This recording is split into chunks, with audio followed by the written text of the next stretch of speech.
welcome back to Inverted Aviators RC. We are here with the part 3 on adding flaps to this Voodoo. Hopefully these last few steps should be relatively smooth, but let's jump right into it because I want to get this project done with today. So we're going to start where we left off. Is we had one of the servos all the way installed and at a push rod, everything looks great, and we're just left on this other side which doesn't have one, but I did get some new servos and I'm going to try to just exactly repeat the process and it should be relatively smooth. I already see one thing I did wrong, but I can fix that later, no problem. But yeah, we should start with, I'm going to say, well, not bending in the push rod because that's going to need this servo to be more in place. But if you see from this angle, you can see on this side, the completed side, we've got the servo and the control horn in the back are exactly in the straight line. So you can see that it's all straight. Now on this other side, if I have this servo in like this, oh, you crashed yours. Uh-oh. Well, this might be the same fate if these flaps don't work. But if you can see from this angle, this horn, if you go straight back, is nowhere near straight lined up with this, or these are just not lined up. So what I need to do is remove this and just pop it over so it's straight in line, just so that when you're pushing this servo, it's going straight into the flap. It's not kind of kitty-wampusing. So that's just going to involve just ripping out this. I might use the X-Acto knife just to preserve the foam a little bit, but other than that, it should be going good. Let me know if you can hear me, just so it's peace of mind that everything's working. But that's at least where we're going to start off here today.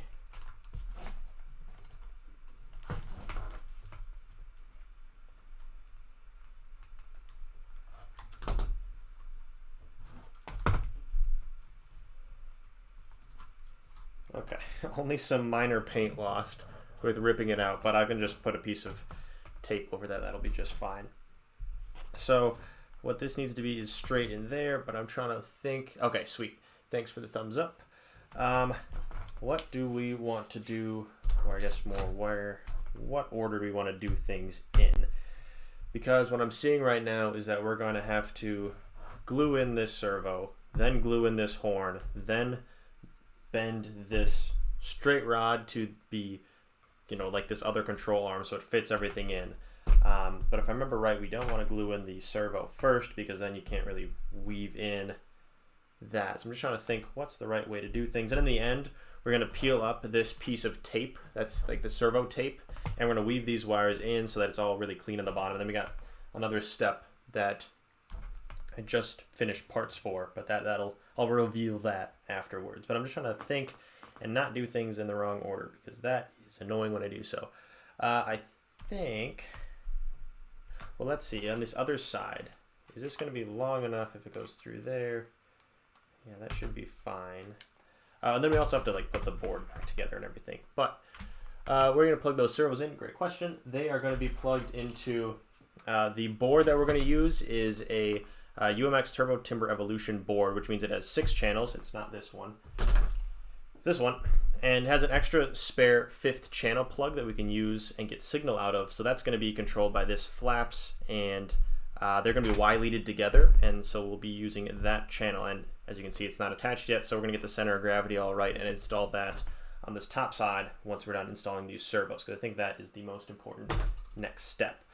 That being said, maybe, well, let's see, because if I glue in the servo, it's going to be hard to get this push rod. Maybe I'll just get this, I should just get the hot glue gun fired up, because without that, we can't do anything.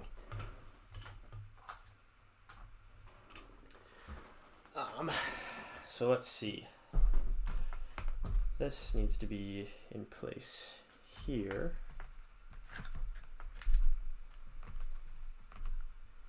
And that should have enough space as is. And then check on other things. Cool.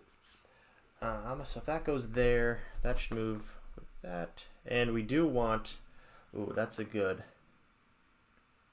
point, or a good thought, is that we want this servo to be completely up, so it's going to be completely on this side when the servo's flat, because as it moves down, that's how it's going to retract the flap down. So I've got to have some way to get this servo into its top position. Be careful with the hot glue servos. Yes, that's a good tip. Be careful with the hot glue on servos. Yeah, on this first servo, it got a little... I was a little haphazard with it, and it gummed up the gears as well. So yeah, I'm going to be very careful to only apply hot glue on this back side, and then that'll stick in place, and that should hopefully be just enough. But yeah, using just a little bit of hot glue will be hopefully the right call. Let's see, what else could I do right now? I'm going to wait on the servo horn until I get this in place, although I'm waiting on that for that, yada yada. Let's see, if I line this up, and again, I'm lining up this horn on the servo with this horn and making it as straight as possible. So if that's right about here, let's see, I'm just going to wedge that in place. I'm surprised that that wasn't an issue on the first servo flap we put in. I just happened to get it right.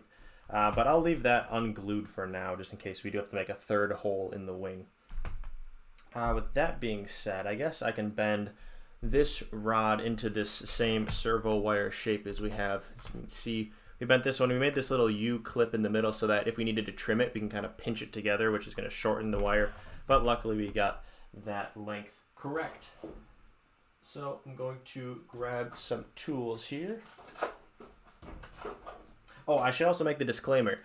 If you're watching this stream right now, which is only one, but if you're watching it later, this is not a how-to video. This is a figuring out how to get it done video.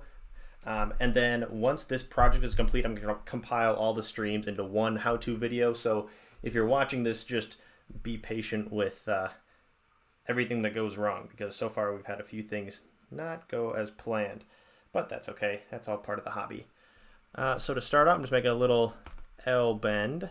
And then we're just going to bend it straight back the other way.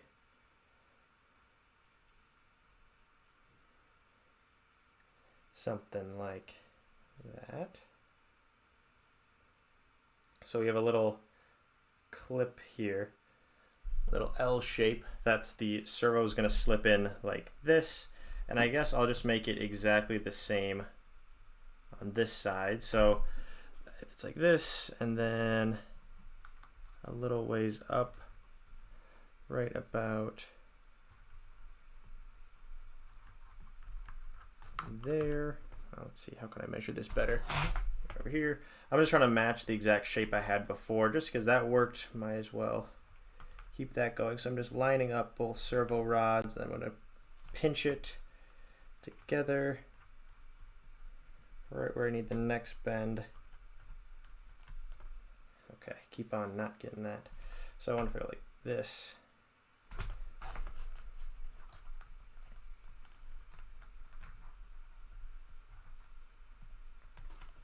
Okay, and what I need to do is bend this 90 degrees that way. Ooh. Go. So if you follow that shape, good. And then I'm going to bend it up and around.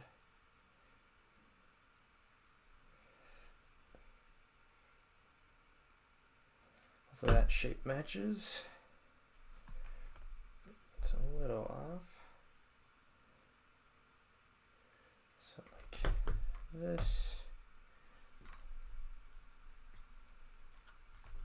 Is that flat? No, that's twisted. That's why I'm getting a little different results.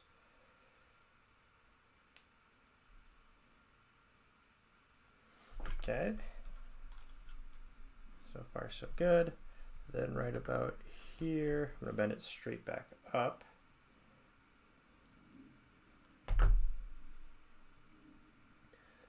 Trying to keep this all in a straight line. Okay, that looks good. And then this last part I'm going to do on the actual servo side. So we're going to make sure to get all of everything lined up. So if that's in here, make sure you can see it. If that's like this, and then this needs to go up, and I put at the top servo rung. So I make a little L bend that's here. I'll bend right at the top.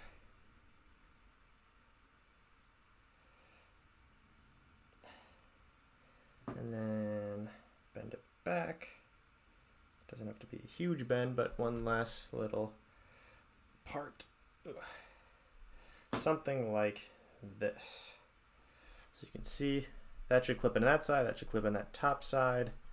Hopefully, oh, and I did the one thing that I said I was going to try to get correct before I did that, and that's looking like it's going to be way too far out, which is fine, better than being way too far in.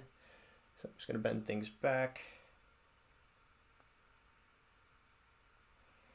Just undo this real quick.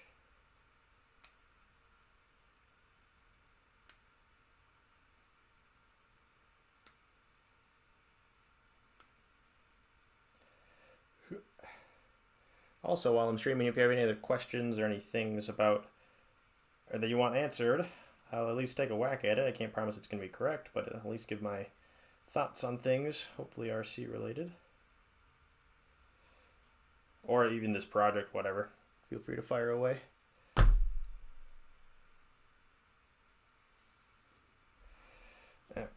So back to being a straight wire, because I want this to be the same. I don't know how it's that far off.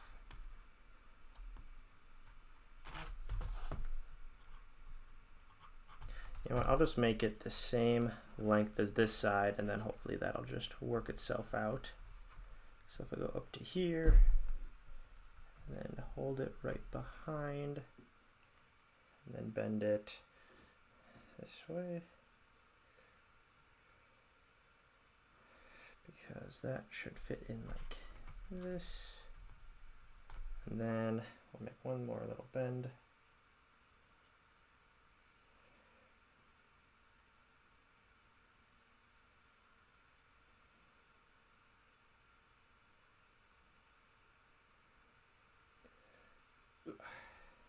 Okay, we got this wire looking very similar to that wire, and so I guess I can test to see if it's actually going to work by putting this side all the way up here.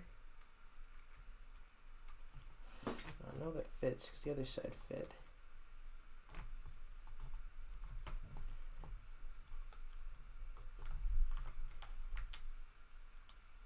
Oh, it's bent a little, that's why. Okay. Now I'm going to cut this servo wire, but just waiting to see that it actually fits and works as expected before doing that. So that's on that side, and then I can fish this one in as well. I did that backwards. Good. Okay, so that's looking just fine because this servo isn't all the way back, and the servo is a little up, which just means as we move the servo this way, the flap should flatten out. So I think that is right. And so what I'm going to do is trim off. Well, first I'm going to take this servo back off, and then I'm going to trim this wire down to just the right length so we don't have to deal with all this spare wire. Which last time I tried to trim the wire, I just launched it. So I'm going to hopefully hold on to the important part.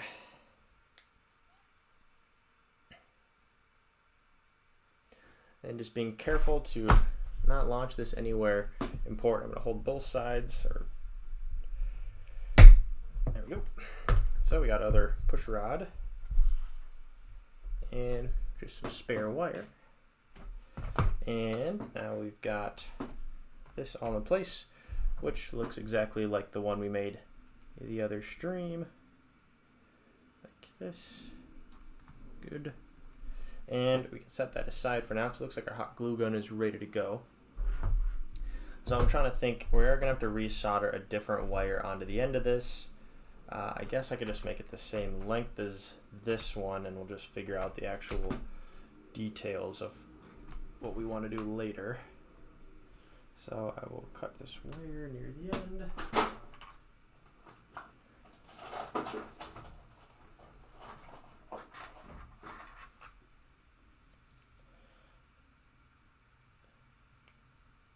Okay, got another adapter wire, going to take another one of these adapters that happen to fit these boards that I'm using. So I'm going to take one of those and solder it onto this connector. Although, if I'm just going to be Y-leading these, do I really need to solder them together? Or, let's see, because I could make a connector. Well, I guess I'm going to need to test them anyways, so it wouldn't hurt just to get these soldered up so I can make sure things are working before I finalize. But that's a good point I just made. I'm going to Y-lead these to the flaps port, which is just going to be one of these anyways. But I guess I'll just follow the same routine as I did before. Just going to about here.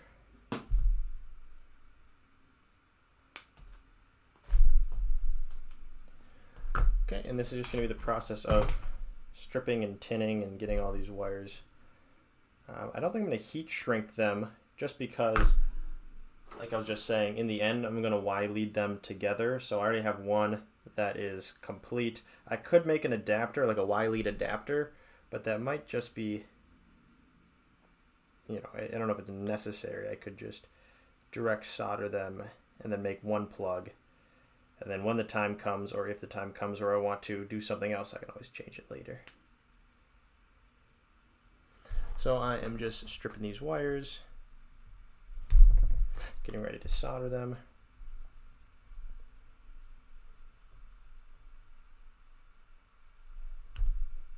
Go. Then I'm going to do a little bit of soldering, which is always fun. I also note what the wires are. It's red to black and black to red, and then yellow to white, which is super intuitive. So we'll make sure that that's out of the way.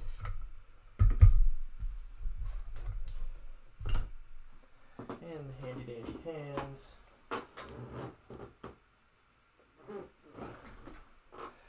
Handy dandy hands are here. So we're going to use to solder these together.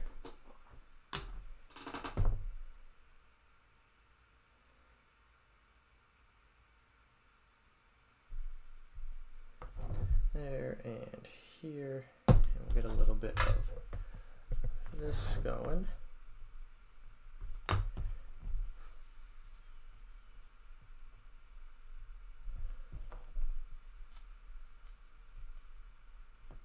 Okay. So, we need the servo wires on one side, which we're going to use the hands to hold them in place. We'll start with the black, which of course goes to the red wire of this adapter. And I say of course only because it's random. So I got soldering iron and tweezers, so red to black.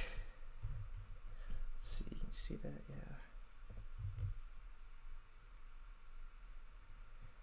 Okay, easy enough. Oh, that's not a good solder joint.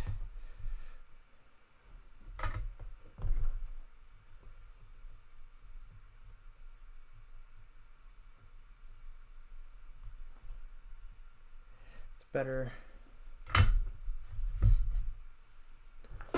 Okay, then we're gonna go black to red, or I guess red to black.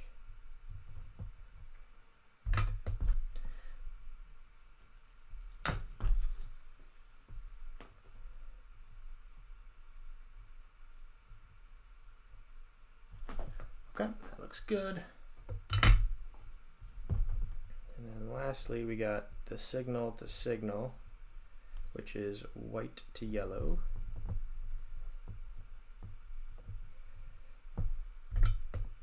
So I'm gonna go here. This could be probably easier.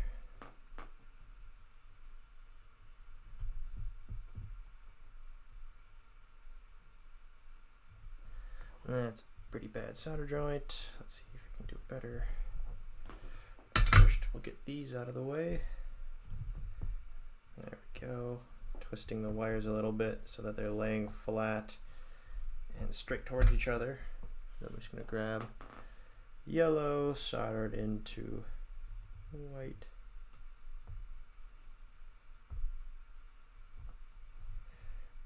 Okay, that looks pretty bad, so I'm going to keep going.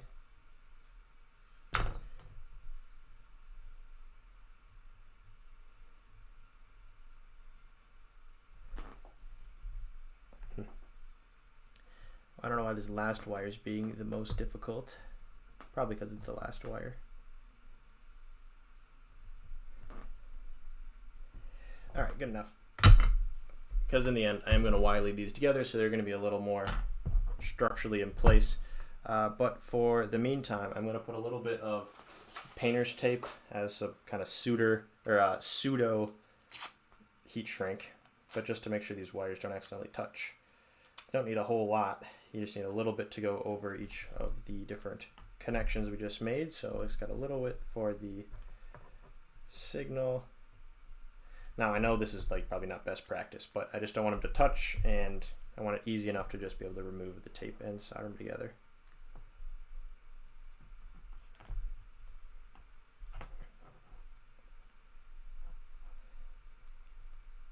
The idea of this being, if I didn't tape them or secure them, I don't know how. I am very lucky. That's all I can say is the wire, or it's just a whole lot of using flux and a lot of patience, because I use these handy dandy hands to just press one of the wires like flat straight down on the table, and then I use the tweezers to hold the other wire both flat on top of it, so they're just sitting on top of each other, and then I apply a little bit of heat onto the top wire and they kind of shrink together.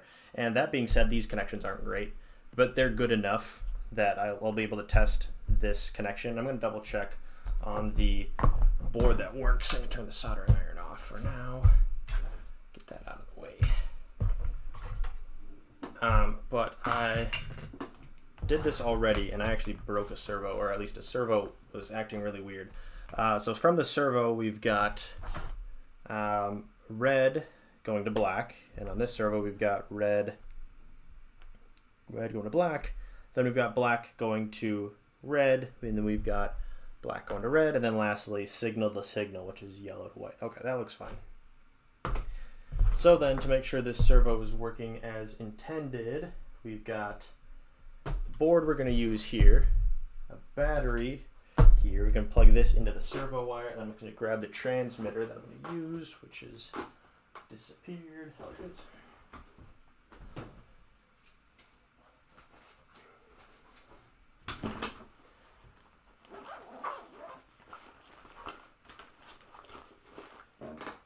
Okay, so we've got a transmitter, and if I remember correctly, which I might not, I think it's this. Oh no, the spare one is, you see, maybe you can see it says spare on top of this one. This is the 6th channel, which on this board, the 6th channel is really a digital channel that's only that's only usable with the safe. So the transmitter will tell the board via the 6th channel what the safe output should be, but this port will just give a constant 5 volts of output. So that's where our camera is going to go. And then this other port down here is what flaps is used for. And again, this is a UMX Turbo Timber Evolution board, which is why we have this 5th extra channel. If we were to go on the Voodoo board, we don't have this spare channel up here, and this channel just gives 5 volts of output. So that's why we changed boards, is to get that extra channel, which allows us to actually do all this fun stuff. So I'm going to plug in this, and that's also why we're using this adapter, is because it happens to fit these boards, as long as I can figure out the right way to plug them in. Okay, plugged in there. I'm gonna turn transmitter on, hold down. Good day from Kelowna, British Columbia. Oh, Mr. James Turncliffe, welcome back. Let's go here. I'm just changing or selecting the Voodoo, P51 Voodoo. Actually, wait, Voodoo right now only has 4 channels. How was I testing? Oh, because it's the, yeah. It was the Turbo Timber Evolution that I should be finding, because of course, or you know what? I should just set up the Voodoo to have flaps. Actually, I'll make that a dedicated part to actually go through and look. But for testing, I'll just use the Turbo Timber Evolution board, which is here. I think that's right. So I will plug this in. I should probably test to make sure I didn't do anything incorrect, but so far it should just be straightforward. You get all the fancy lights flashing, which is just fine. They should turn off and they should blink red and blue. Good. And then this little servo, good, is moving, which is good. And we want to set it at the top, or the flaps off position, because if we do that, then we can align the push rod and the servos and everything. But at least looking at it, this is looking just fine. We can actually set up the flaps movement and like the slowdown a little bit later on. But for now, looking good. Oh, that's also the safe, as you can see. Safe is on. Or maybe it's AS3X freaking out. But either way, it's working just fine. And that's that. That's that. Anyway, this is working good. So I can unplug this, unplug this. Again, we're going to do better with that later, but for now it's fine. Turn the board or the transmitter off. And I'm probably going to put this just far enough away that I can't find it in a second. But if we put this servo back here and actually align it in place, we can go ahead and start hot gluing this in. And again, somebody made a comment earlier, looks like Nicholas was saying, be careful with the hot glue on the servos. If you use too much, it can desolder the wires. That is true. If you also get too much hot glue near the front of this servo, you can accidentally hot glue these gears together, and since they're really thin nylon, they just melt, and that'll gunk things up. So all I'm going to do is apply a little bit of hot glue on this bottom, like below this chip, you can see there. I'm just going to apply it right on this bottom level and stick that in. And that should be more than enough to keep this servo in place. You don't want to just caulk up the whole back. That's going to cause issues. Just a little bit is needed at the very back. And is that, am I going to do that now? Yeah, because then I can glue in that later. Okay, cool. Just double checking. I'm going to throw in just, again, a little bit. So make sure my hot glue gun isn't behind the microphone. Sorry if that was loud for a second. So a little bit of hot glue on the bottom side, or I could just put it directly onto this plane. Ugh, hot glue. I'm just going to put just a tiny bit on the servo. I keep going back and forth. If I put it on the plane, it'll cool down a little bit before I stick the servo in, which is what I'm going to do. So just a little bit is required. And hopefully that should not be too much. And then I'm going to quickly get the servo connected, or just popped in here, and hold it in place just so I can let the hot glue set.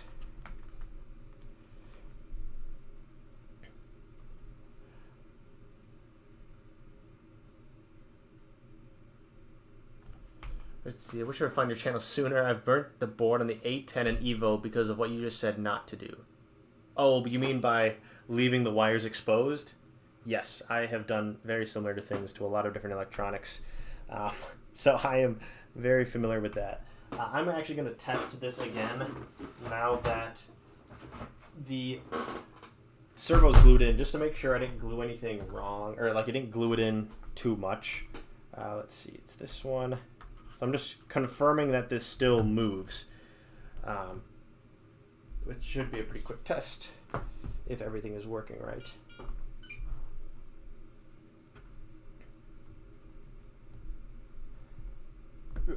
Okay, that's in. Board's flashing, and now we're looking for just this servo, just making sure that's still moving. It takes a second to connect, and then we should get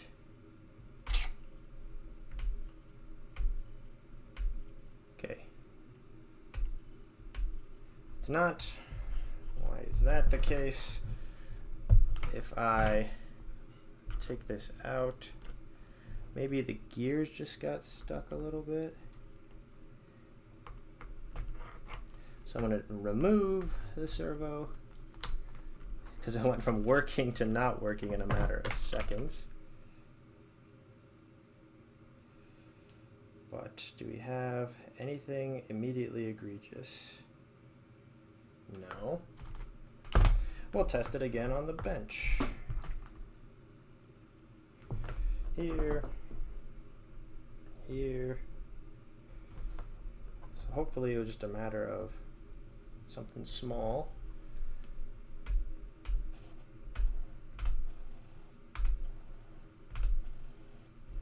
Okay, so it's working right here. Can I get it to work? Just glued in. What went wrong? Why did it not like that? I'll try to peel off this extra little glue residue, but I wonder if for this second servo I should just double-sided tape it in, because I'm hot gluing it a lot and it's just, so far it's being a nuisance. Happy Corgi, mod's going good. We so far we've bent a servo, or the second push rod. We've moved this control horn because it was out of the way, and we're about to put this second servo in, and we already soldered in the connector. This isn't how you're supposed to do it, but this is how I'm doing it for the meantime, so we can get everything in. Then I'm going to lead these wires to the board. We should be good to go in a tight 15, which is probably going to take a few hours in the end, but hopefully not. I just said I was going to double-sided tape this second servo in because the first servo was really annoying with the hot glue, and I figured, well, why not? I can show off both sides of what you could potentially do. Which means I also have to find the double-sided tape, which is, of course, somewhere else.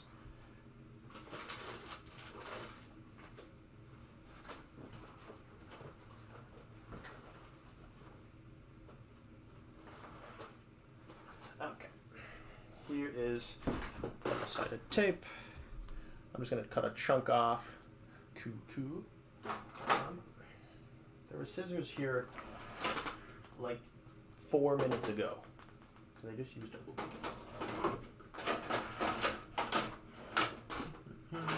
There they are. So I'm just going to cut a piece that's just big enough for the servo, and I'll probably trim it down even more.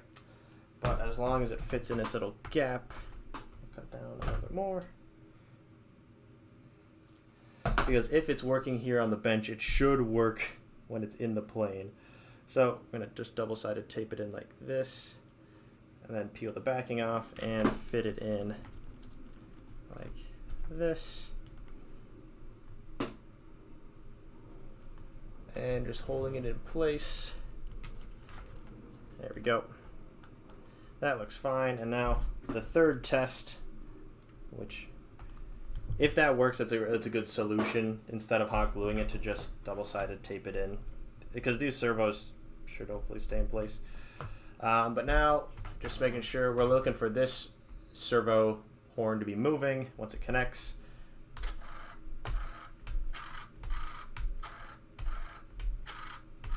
Great. And that means we have both of our servos connected, which is great. What else do we need? Oh, we need a hot glue in this control horn once I can confirm that that's completely lined up, which I think it is, but I'm going to pull out this horn and put on the control horn just to make sure everything is aligned, which my arm is in the way, like that. So if this side goes on the servo,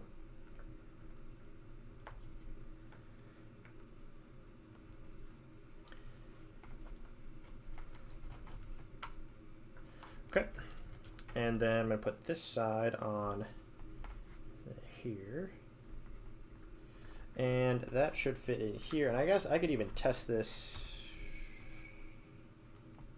Oh, that's why. That is backwards, which is why I was getting weird deflection. If it has to be sitting like that. Okay, something like that. Now I could test and actually make sure that's working, but it's actually going to pull out the horn, but it's looking good. So I'm going to hot glue it in. which I'm just going to apply a tiny bit of hot glue to the bottom of this. Again, with all of these UMX stuff, you don't need a lot of hot glue slash material slash whatever you're using. So I'm just going to put a tiny bit on the end here, which that might have been too much, but I'm going to flip it around and pop it in place. And I'm going to lick my finger and then wipe. The licking just creates a little barrier so it's not as hot on your finger. And make sure that's pressed in place. And after this sits for just a second, we can test to make sure that that pulls back at the flap. And that should be pretty much good with the electronics, minus, of course, wiring everything together. But that should be some good progress. And I'm going to say that after a few seconds, that should be fine. We'll re-plug in this board, and we'll do one last test to make sure that this is actually retracting as it should. So how can I make sure everyone can see it? Put this over here. We got the flaps. And so when I plug this in, I'll start with flaps up because that's how we're going to be using it the majority of the time anyways. So I'll start flaps up. And then as I change this channel, we should see this servo pull back that way and flaps. Just like that. Great. So we have both of our flaps now working, which is super exciting actually. That's a pretty big step, is actually getting the electronics to flap in and out. Now if you wanted to make these flaps more, you could change the servo horn from the top level to the bottom, which I might do at some point, but in the meantime I just wanted to get this working, and so I'm actually pretty excited about this step, or getting that step done with, because that has so far taken by far the longest time, which is also expected. It's a pretty big chunk of cutting into the flaps. So let's see. Things we have left to do. We have to take out these servo tape and route the wires in, which I think is our next step. And then put our board back on, connect all of the push rods for the elevator and rudder, and then I think we are just about good to go. So I'll start with, I should say, the disclaimer I say for all of these steps is I'm just making this up as I go along. So if you're watching it now, maybe wait and fast forward to see if it actually works, and then if it does, then follow along. But what I'm going to do is, you can see kind of on this side, this piece of servo tape, which goes from here all the way down into the middle. That's how the aileron servos are routed in. I'm going to peel it out, route the flap servo into that same channel so that everything looks clean on the bottom, and we can just tape down the servo tape so that it all looks clean in the end. So I'm just going to take a tweezers and gently peel away at this tape, and let's see if we can just get the edge and peel this away. Now I could have probably cut the tape right in the middle and only peeled away exactly what I needed, but I think this is a pretty quick and dirty solution. Does this piece of tape go all the way through? No, it stops. Oh, interesting. No, it doesn't. They just taped the tape together. So we've got one side off, almost. Once I just unstick this, or you know what, I'll just peel the tape off completely and deal with that some other time.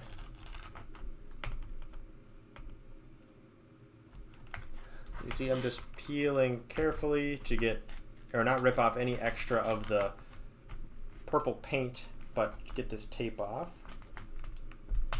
There we go. And so it's going to sit like this once we tape it back on. But in the meantime, you just put that aside. And it looks like we're going to have to maybe cut a little deeper so that we can have these in. But we're going to start off by cutting a little channel straight up so that these servo wires can go right into this little channel. So I'm going to be very careful. Again, we don't want to cut any extra foam that we don't really need. But I'm going to cut just a tiny channel here. Let's see. It doesn't need to be that deep. It just needs to be just below the surface level. And you could probably make the argument that you could just put it over this little connection, but why not? So I'm just going to pick away the foam.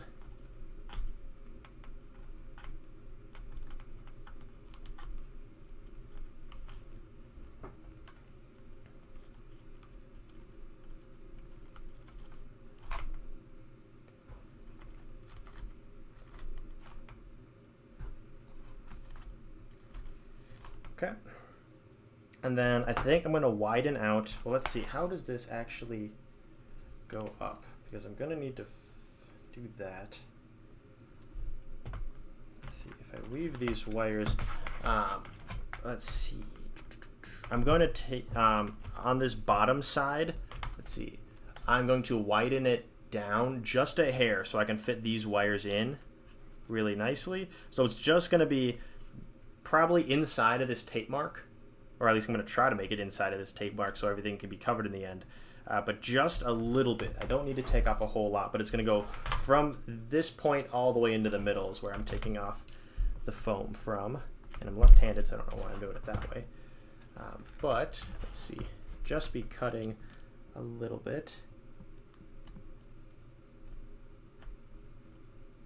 Be careful not to accidentally get the servo wires that are already there, because that would cause a headache.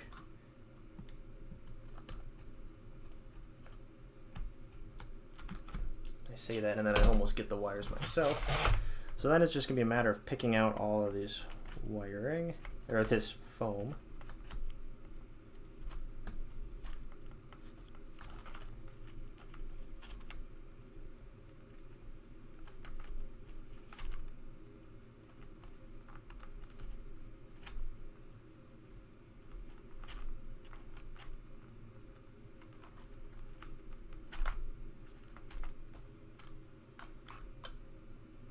And feel free to shout out some questions if you have them, or like, hey, why you doing this?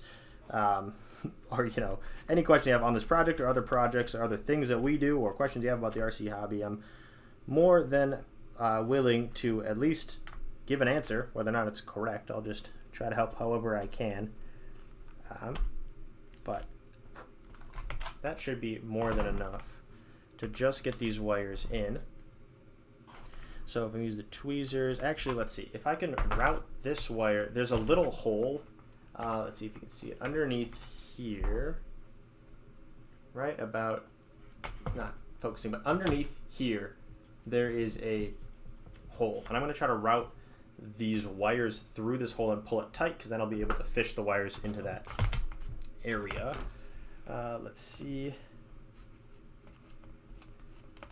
They do not give a lot of space to work with, but that's just fine. We'll make do. So what I'm doing is pushing this wire through, and then hopefully I'll be able to see it on this bottom side. I don't yet, but that's at least the goal. So I'm going to pull it straight up where these aileron wires come through. I'm going to try to at least pull it through. So I might have to kind of wedge this adapter in more.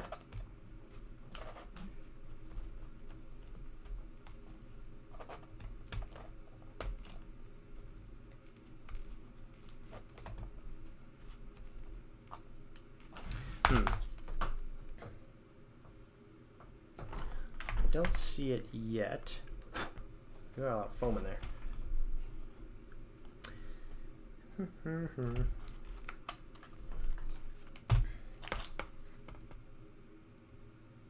I wonder, would it be easier to unsolder these wires, put the wires through, and then resolder?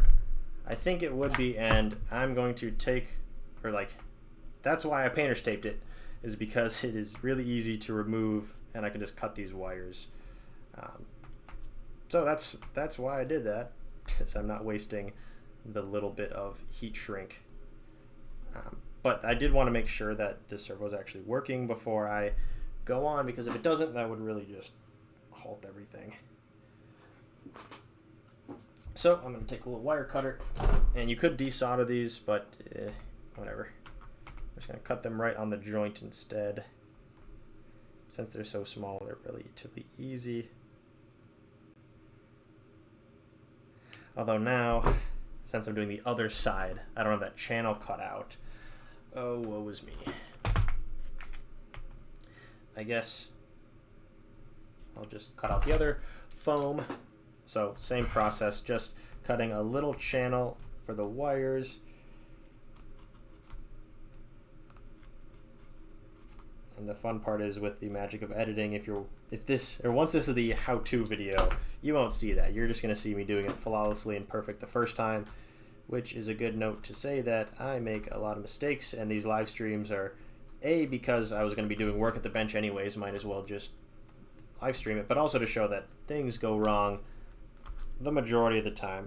And so might as well just showing off the process, and once things go wrong, how to kind of pivot and change gears and figure out how to do it a better way. And that's what I'm doing right now by just cutting a little channel.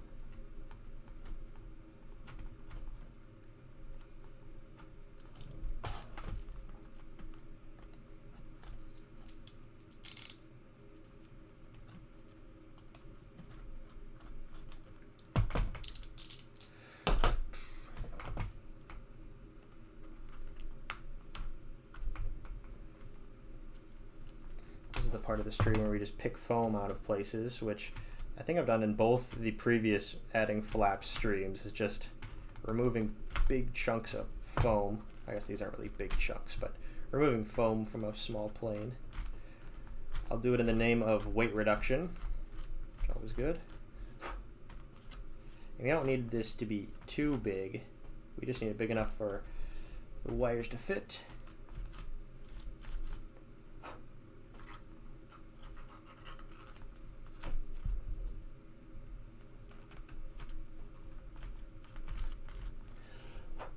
So, are these wires going to be long enough? That's going to be a fun. Nope, they are for sure not going to be long enough. Okay, well, in that case, we need extensions on these wires, which is fine. Just, again, all part of the process. So what I'm going to do is take the wires I cut for the extension, or from the adapter earlier. I cut these wires off. Might as well use them unless I have... Oh, I might just have spare wires. Hang on. I mean, you totally could use those wires. I just think I might have a little bit stronger wires. Yeah, that works. Those are kind of thick wires, though. All right, we'll go back to the original plan. Do you ever add weight to the UMXs or compensate with trim or physical adjustments for floatiness? Let's see. Not physical adjustments outside of putting the battery in place. So if it's a little floaty, you can, let's see, floaty would mean it kind of glides up. Maybe move the battery forward. Well, I'll just say no outside of moving the battery forward or backwards, but I haven't added any weights to it, or I haven't added any other things. I have changed the control arm, or the control horn, because you can move them up or down. As you can see, there's a bunch of holes in the control horn. You can move those up or down to make it more aggressive or less aggressive when you're turning, or like the ailerons will move more or less. But other than that, no actual physical like weights added other than the battery. So that being said, I'm going to, hopefully this is enough wire. If I route that and then go up and then, yeah, then add an adapter. So more really small soldering ahead of us, and this time it might be a little more annoying because the servo's in place, which is just fine. Up for a good challenge. But what I'm going to do is just solder on these little extensions so that I can have this servo wire be long enough to actually make its way all the way through the fuselage. So just like before, doing a little bit of trimming, which is always fun with tiny wires. If I had a stripper, this would probably work a lot better, but I don't. There we go. And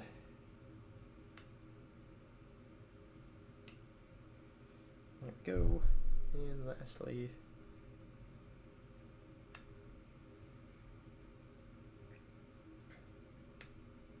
there, stripped, and then these ones should already be good to go. So I'm going to do what I did just before and start soldering, which I'm just going to do red to red, black to black, yellow to white, just so I can make sure all these wires are like we're staying consistent all the way through. We're not switching the wire color before the adapter, if that makes sense. But this one might be a little bit more fun, getting the wires together because they're floating on one side. So we're gonna have to do a little bit more, little magic here, but that's fine. I'm not scared. So we got flux and tweezer and left-handed, so hopefully I'm not accidentally just blocking everything out. But if we get flux, flux these wires. Tinned, and then we can start with furthest away is black, and I usually try to go outside to in with these. So, God, how am I going to do that? Quick timeout. If I move this to the other side.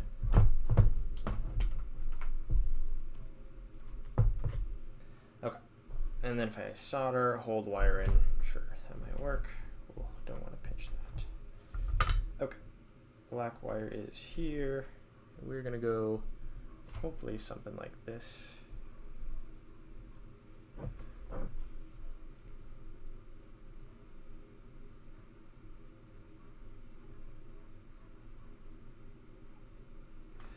Okay, that's one, and then I'm gonna do, like I said, yellow to white, which these are just both the signal wires.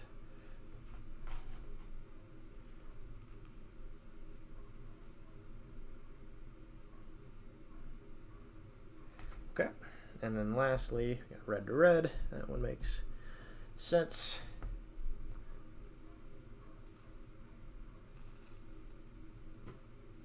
Okay, that looks fine. I'm gonna make sure these aren't any cold joints, but they look fine.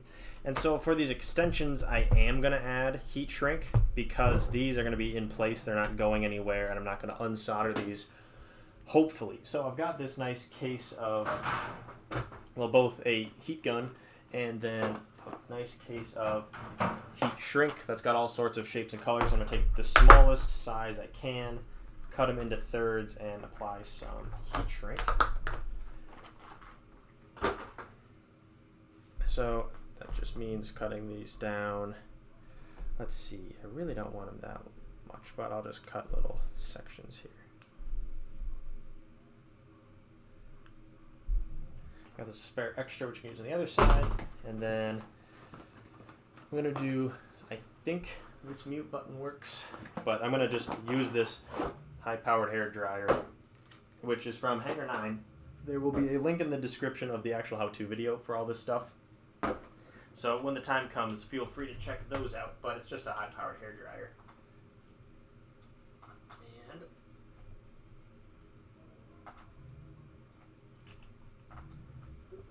Okay, and I'm going to heat shrink these on and hopefully mute myself because you shouldn't have to listen to me just use a hairdryer for a few minutes, or a few seconds, that is.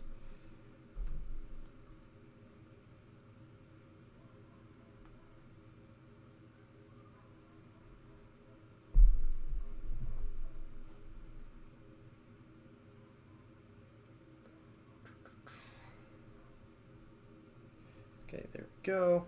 And another note, when you're heat shrinking this close to a plane or one that's actually attached to the plane, don't apply heat this way because it's going to kind of mar up the foam, and the foam doesn't like super hot air. So I'm going to try to maybe hold out the plane like this, or just hold the heat so that it's not going directly onto the plane, it's going to go through it. But just be careful to not apply direct heat straight onto the foam. So I'm going to hopefully mute. If it's not muted, please let me know because I'll figure it out and not have you guys listen to this. So hopefully it's going to mute, and I'll be back in maybe 30 seconds.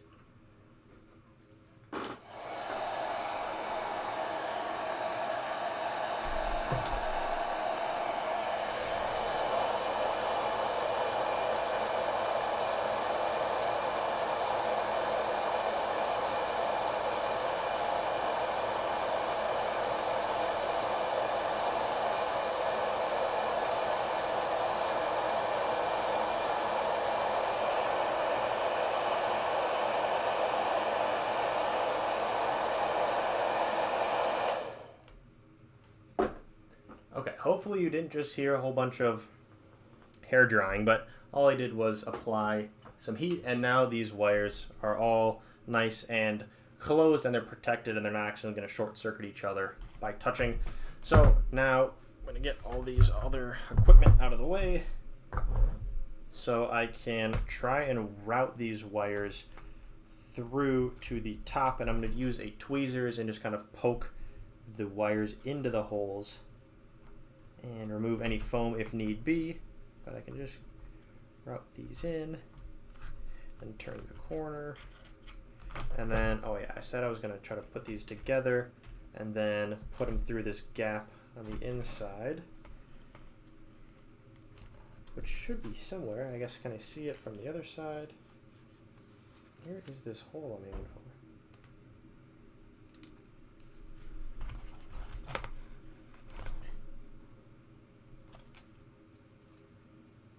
Is it in there? Or like, where am I? Where do these wires go? Because they've got to get through there somewhere. Or somehow.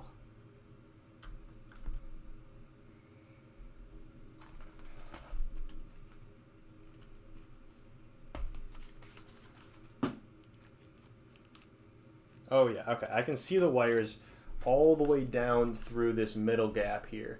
So what I'm going to do is take my tweezers and try to pull them out this way. And that's going to be a little annoying because these aileron wires are in the way. But I wonder if I can maneuver them out of the way. Or if we get tweezers that are just straight instead of curved, I might be able to finesse my way. Straight down, grab the wire straight up.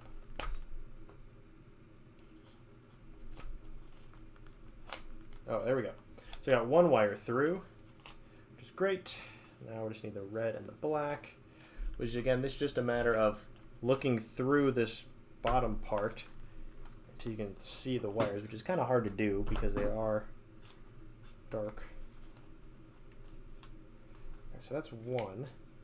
I wonder if this flashlight will help. If I can see straight down.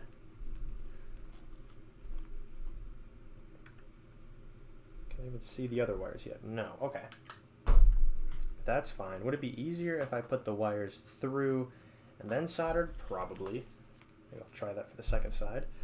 Let's see. I'm just going to keep fishing these wires until I can see them. Although the yellow went straight through. So what did I do differently? Apologies for that. I just knocked over my flashlight. So I'm going to get this yellow wire as far through as I can. Okay, I think I see a red wire. What did I just pull? Hopefully it was the red wire.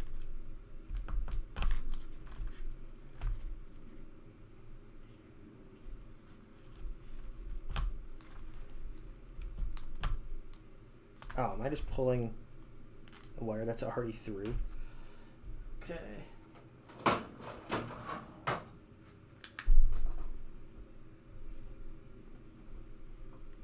to make this straighter.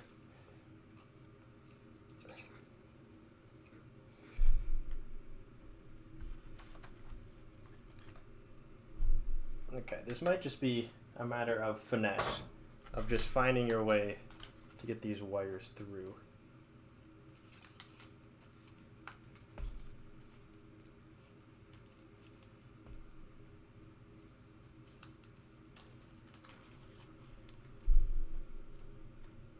Oh, okay, there we go. I can see the red wire, and I'm just going to hopefully hunt and peck.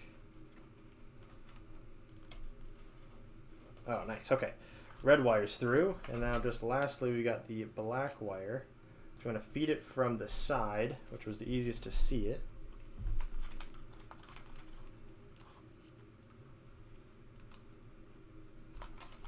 How was I able to just view it so well?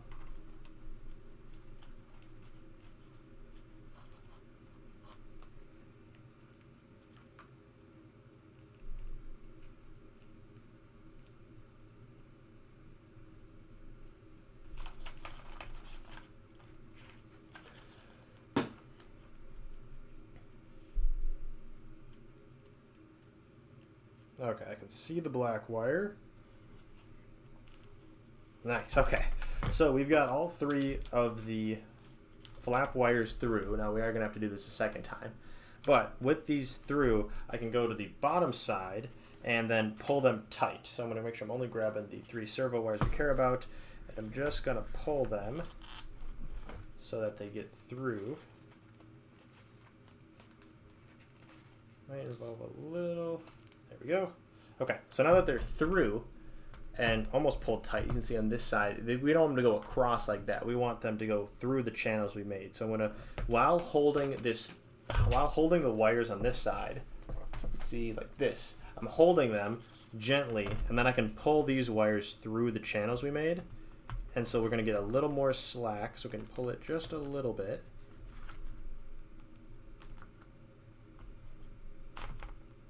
And then we can route them through the gaps.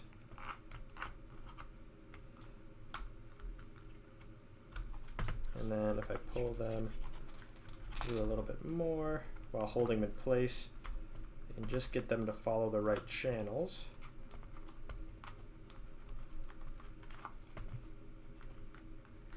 Okay, so as you can see, we've got these servo wires in this channel. Those Voodoos really look fun, can't wait. Yeah, I hope these work well. If you missed the earlier part, we actually got both servos working. So the flaps now work. And now I'm just a matter of kind of cable management. So I took a quick recap for those who have been watching. I took the servo tape off, which is sitting up here, which I'm about to reapply.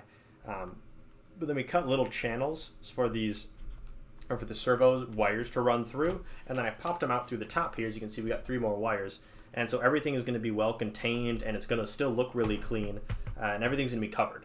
So that's going to be the next step here. We've got the servo tape, and I'm going to remove it so we have individual pieces. And now we can just go through and lay this tape back down, and we're going to tape the tape.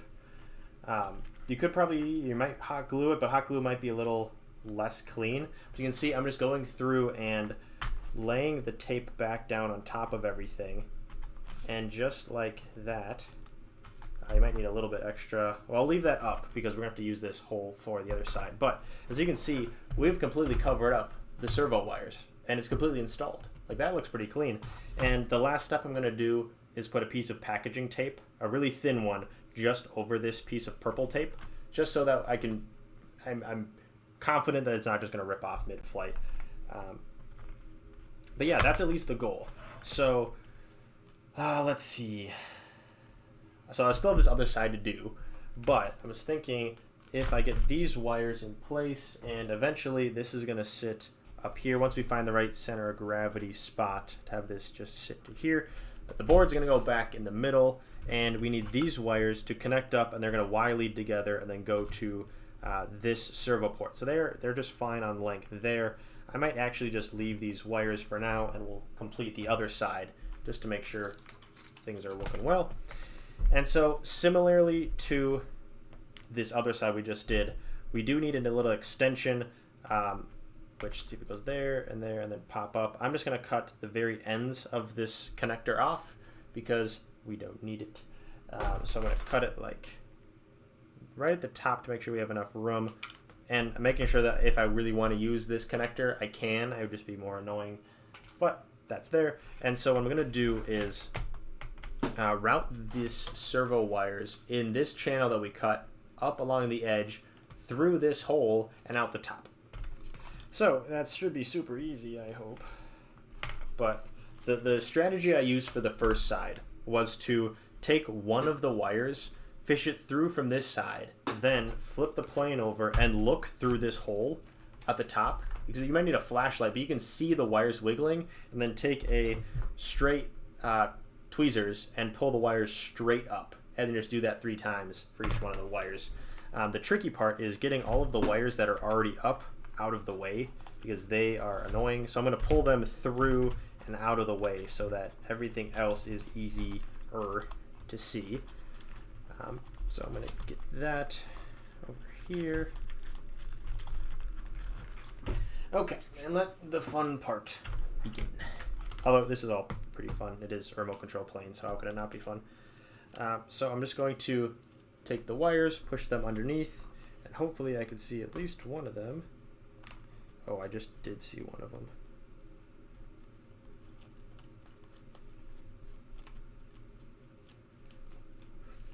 This might be hard to see. Maybe I'll switch to full desk. That's probably hard to see. Well, I'll stay here just to... Okay, I can see one of them. So I'm going to put the tweezer down, through, grab whatever I can, and pull straight up. Is that going to be a wire? That's a wire I already got. Okay, let's see. If I pull these wires, let's see. Those are coming from this side. So I should really put these on the other side.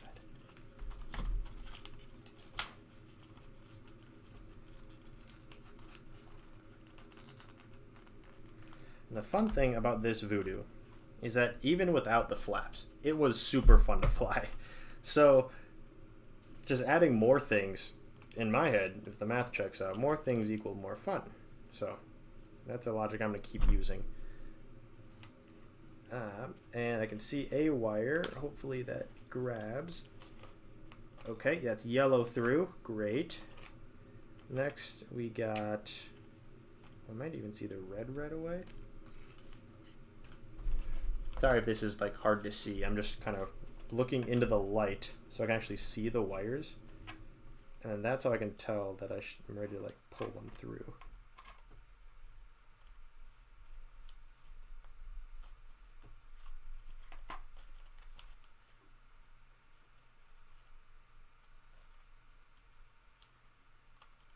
Okay, that might be a wire.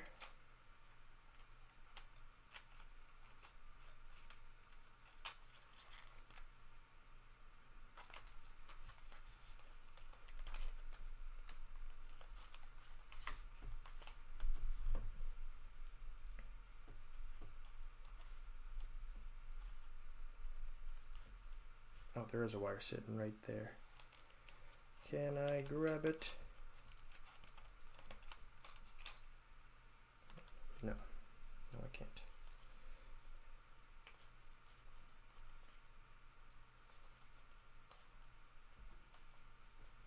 Oh, there it is, the black wire.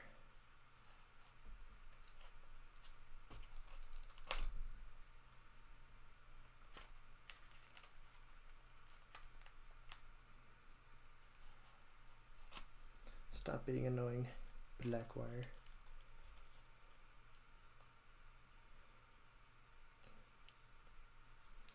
I think it's easiest if I can find the end of the wire, because that should poke through.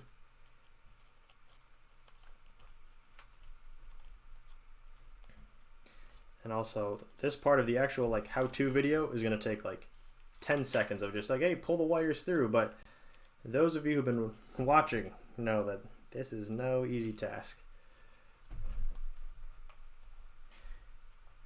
Let's see. Come on, you.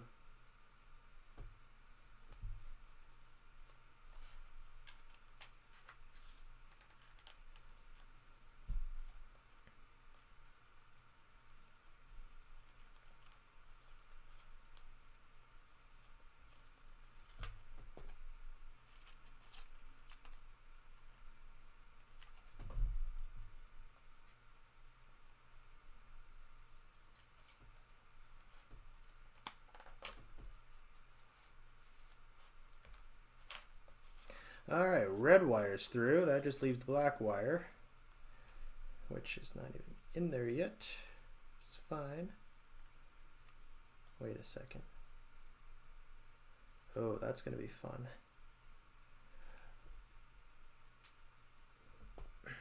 Okay, just have to remember that. I should say this now, because I cut off the adapter. And the adapter already had the wires soldered, red to black, black to red, and yellow to white. Which means these wires that pop through the end,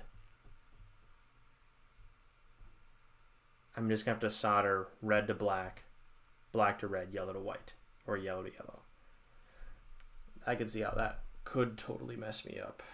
So if something goes wrong, we at least know why. It's because I not overcomplicated, but just complicated things.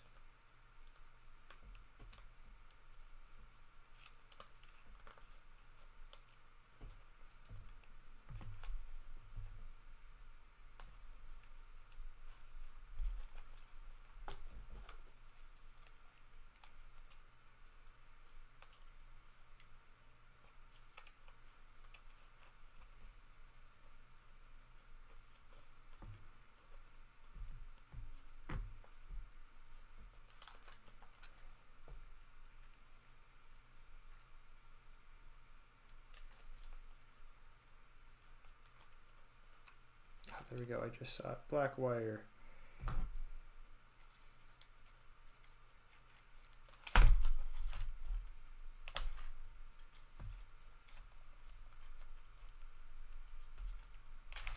Okay, got all the wires through.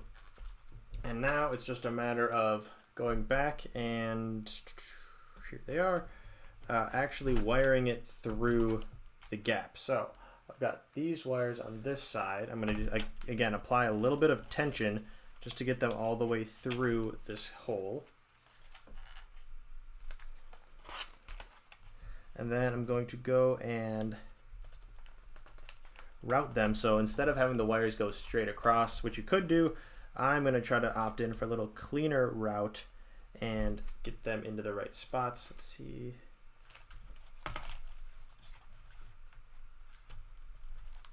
Why is that? Okay. Go through there. And we're just going to get it through this hole here.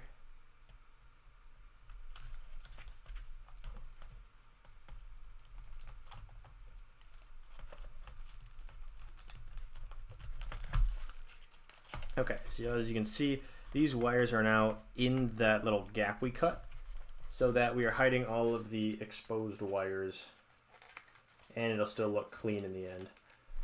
And then I'm going to put the servo tape back on. I'm going to start at the end and hopefully seal everything up. And then barring a piece of packaging tape, this should be all cleaned up.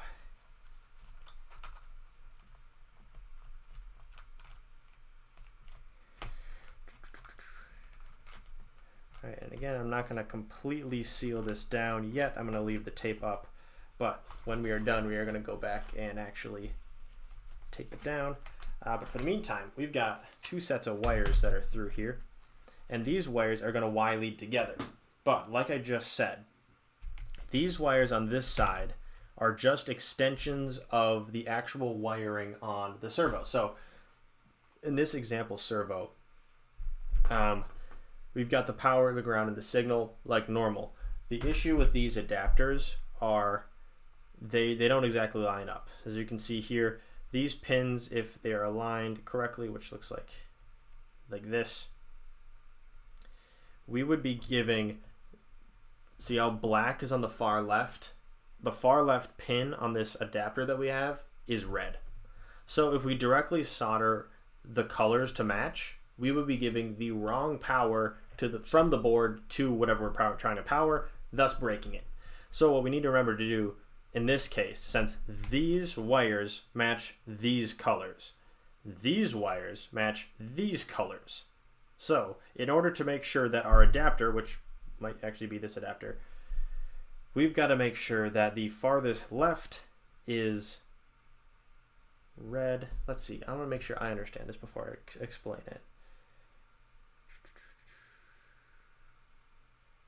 So pretty much these colors are correct to the adapter. These colors are correct to the servo, which is fine. We can make it work. We're just have to go red to black, or I guess black to red to black, yellow to yellow. Break. That should be good. Which means Y leading 6 really small wires together, which will be fun. That'll be a good thing to know how to do. So I'm going to go back to stripping these wires.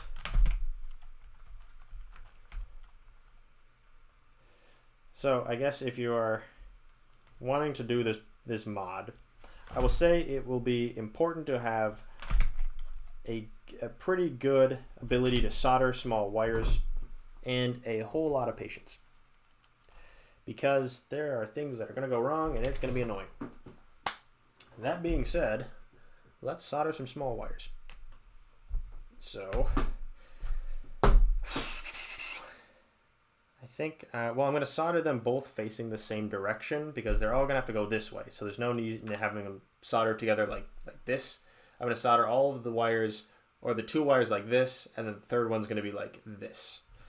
Hopefully that makes sense. If it doesn't, I will explain it as I go. But we're going to make sure that all these wires stay separated, because if they come together, it's going to be more annoying. But I'm going to take the red wire. Also, I should note, if you are doing this mod and you make extensions, make the extensions of the wire match the servo side. Make them just extensions of this, just so that when you poke them through, you don't have to do this mental gymnastics to figure out which servo wires you should connect. Do what I did and extend the wires with the correct color instead of extending the wires through. Hang on a second. I'm noticing something in here, that when I pulled these second set of wires through, the heat shrink came off because I guess I was pulling it, which could actually be an issue. Not yet, but it might eventually be an issue, which means, unfortunately, we might have to undo some of our progress just to make things not explode, which I think is a fair trade-off. Whoa. I am going to Google Translate what Miguel Almiez just said, because I don't know what that says. Let's see.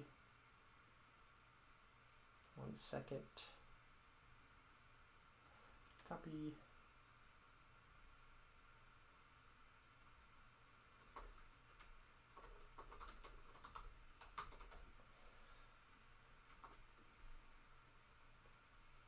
Nason does this forwards and backwards.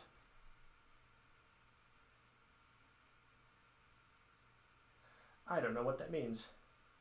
I'm going to be honest. Miguel, he does it forwards and backwards. What is that in relation to? And in the meantime, I'm going to undo this annoying part of pulling these wires through. And actually, in the end, oh, as you can see, look at that. I pulled these wires through and the heat shrink just came off. So I guess since they're out here already, I'm just going to resolder it so that these colors are all correct. So I won't have to do any of that annoying, I called it mental gymnastics. Oh, Nason does this backwards. Who's Nason? Or Naydyson. I'm going to quick Google that. Naydyson. I'm not sure who Nason is, but I'm intrigued to learn, especially if they're someone who knows how to do wiring. So, in the meantime, I'm going to unsolder these wires and just connect them onto the other ones.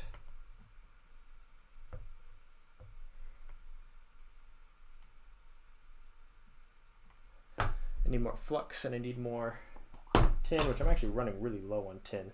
That should be my next Amazon order, or wherever I find the right tin.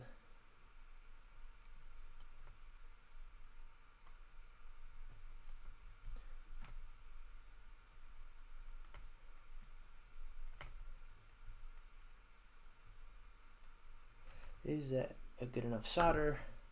No, it is not. Mason does this backwards.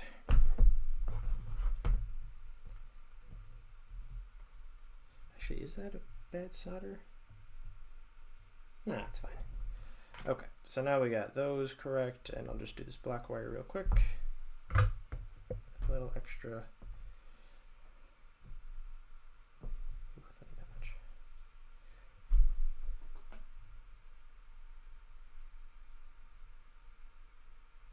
Okay, and just like before, I'm going to add heat shrink so that all these wires stay together. And I'm going to add, it's going to be a very small amount of heat shrink just so that when it makes this corner, it doesn't accidentally peel up like we just saw it did. So I'm going to try to add as little as I possibly can while still having it work.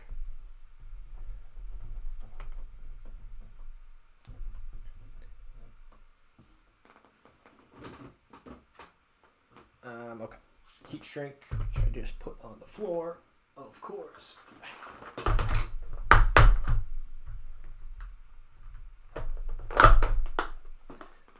And again, I'm going to cut just really thin, small pieces of heat shrink just to cover the gap, so that it can make the corner from going into the plane without kind of wrecking things. So we're going to apply heat shrink once again, and this time the red goes to red, black goes to black, yellow goes to yellow. We don't have to do any of that shenanigans. So Miguel, if you would like to expand upon Nayson, Nadeson, or what do you mean by that? That would be really helpful because I'm not sure. And I'm once again going to mute myself, hopefully, briefly, so that you guys don't have to listen to me use this hairdryer, and I'll be back in just a second.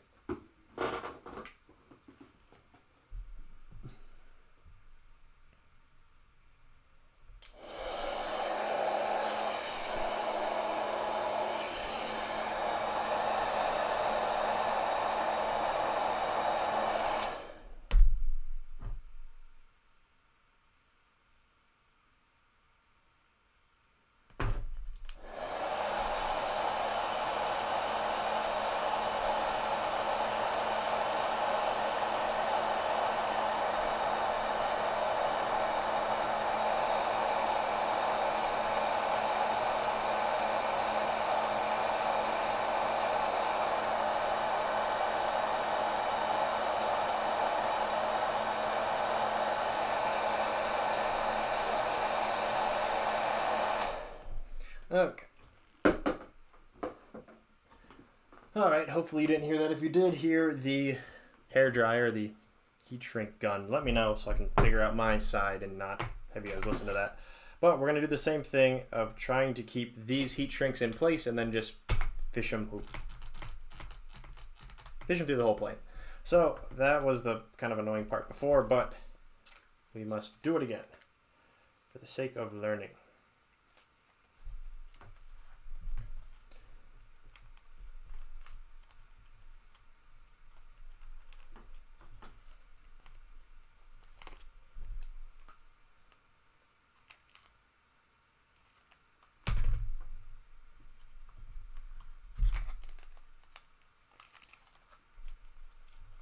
Okay, I can see these wires easier this time, which I don't know if that means I'm getting better at it or if I just got lucky. But that should be a yellow wire. I stop grabbing the red wire. All right, yellow wire through. Red wire through. That was two easy ones. Where's the black wire?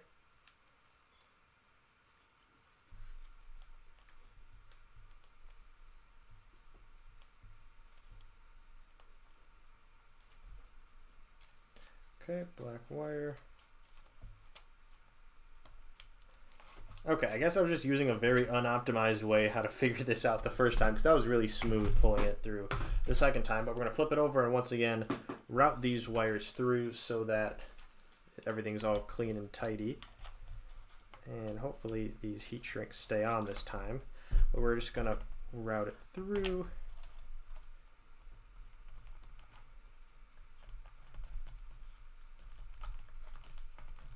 Something like that, and then I'm going to just double check to make sure we got heat shrink. Yep, that looks good. And so I'm going to put this piece of servo tape back on.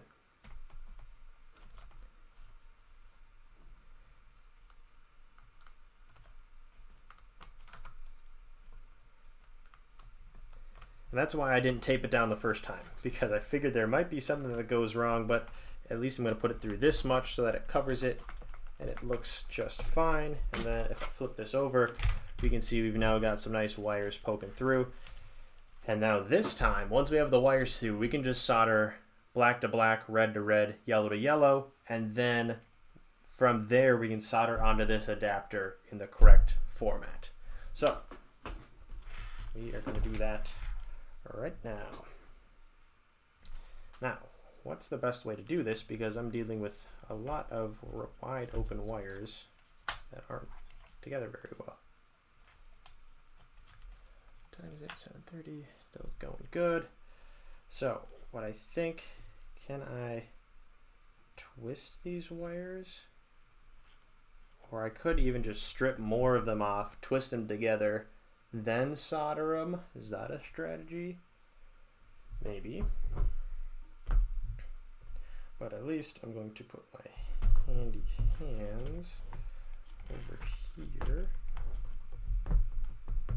And these wires are going to attach in the same direction, which is why it might be a little more difficult. What you can see what I'm trying to do here is just point them in the same direction and then apply just a little bit of tin and flux to get everything flowing.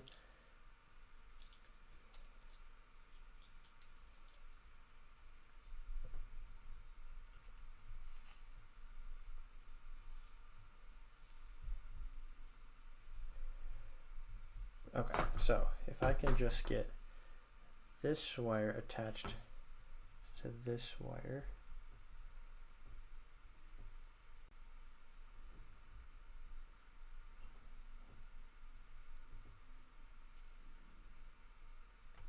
Okay, they're attached at least. Whether or not it's a perfect solder, we will find out later, but I'm going to just repeat this process to the yellow and the black wires, which I'm just hoping that everything is as easy,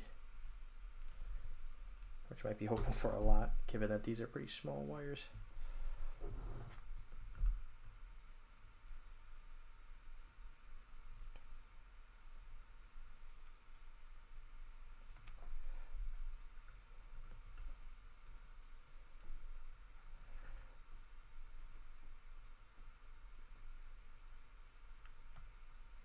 Ooh, that's a good one. All right, and lastly, we got the black.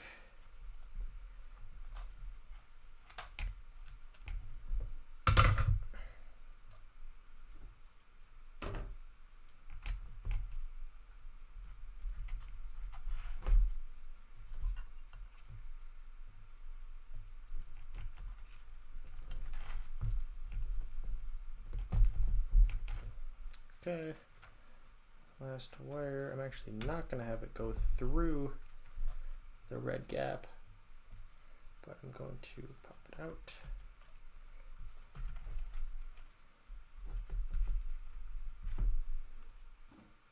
And then one last connection to make here. And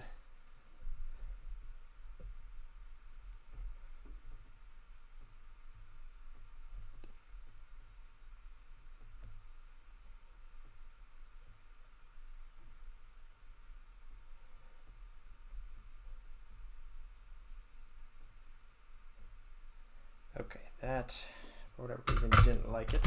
Oop. So I'm going to try and add more flux and tin to make this wire grab. Grab the other wire better.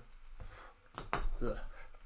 Make sure to not try to breathe this stuff in, because it's not good.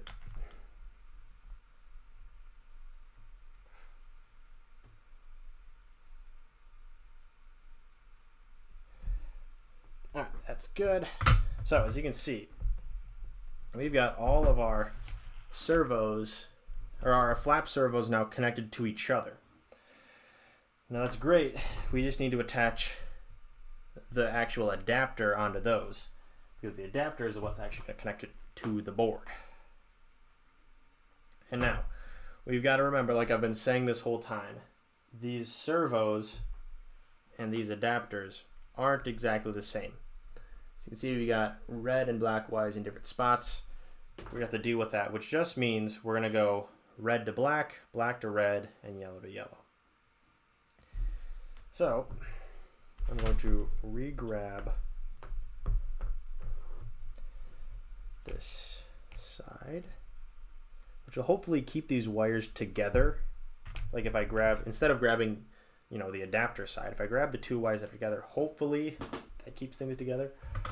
But I'm going to grab this, make sure you guys can actually see it and not just my arm, which there. And so I'm going to grab, thought I just had. Once these wires are soldered, it will be impossible to add heat shrink. So we have to add unsoldered or unheated up heat shrink beforehand, so that we will be able to add it after.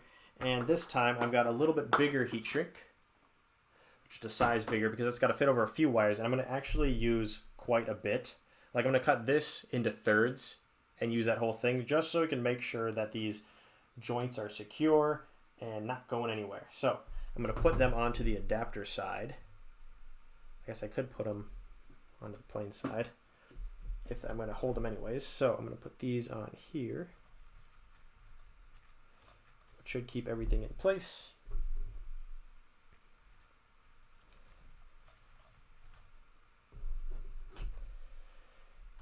One last one for yellow. Good. Okay. Now, I'm going to grab these two wires right near the end. And again, that's to try to keep those wires together, because I just have to solder one wire onto here. And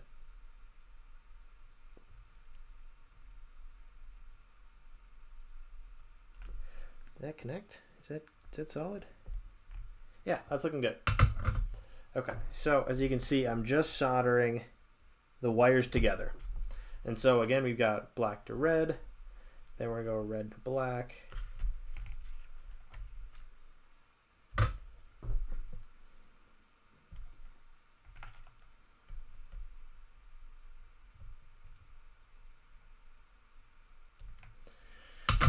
Okay, black to red, that looks fine. And then lastly, we've just got signal to signal, or yellow to yellow.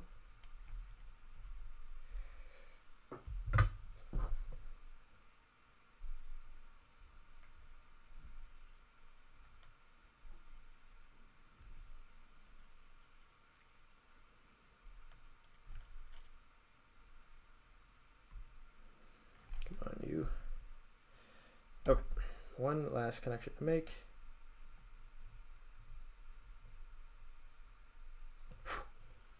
Sweet. I think those all went together really well. And I'm going to say that's thanks to this handy dandy hands. So if you've got someone who likes RC in your family, or you know someone, this is a great Christmas gift. It was a Christmas gift to me, actually. And it works super well. You can find them on Amazon. I'll link them as well. They're awesome. They are the reason this went so smooth so far, as I could hold all these wires together. So that's why they were good. And then we put these heat shrink on before because we can just slide them across. Let's get that out of the way. Is that our last bit of soldering? I think so. I say that and we'll probably be soldering in like 5 minutes, but. So we put this heat shrink on beforehand because now that we're done, we can just slide it over this joint for all three of them. And then we can heat shrink them down and they should be good to go.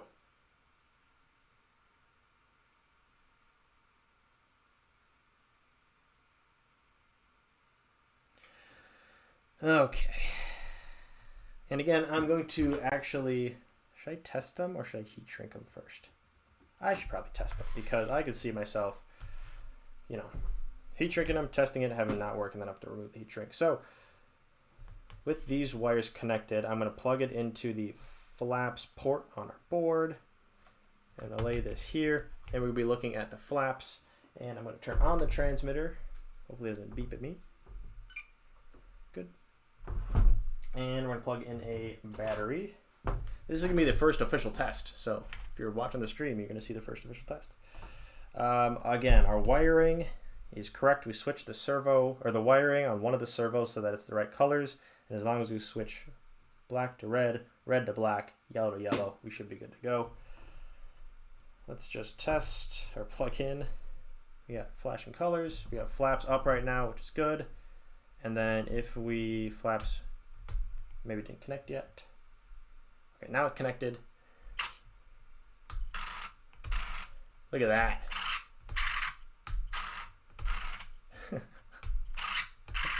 Sweet. We can probably, if you want more deflection than that, we can change how far on the servo horns they are.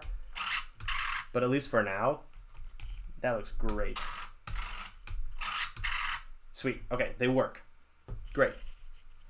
That is a great first step, or not first step. That's a great step to take. I can confidently say, yes, it is working as expected so far. So, only an hour and a half into this stream, you can say that they are working. So I'm going to once again mute myself and heat shrink these. Again, I'll say if you can't hear the heat shrinking happening, let me know and I can figure out how to mute things. But I'll be back in just a second.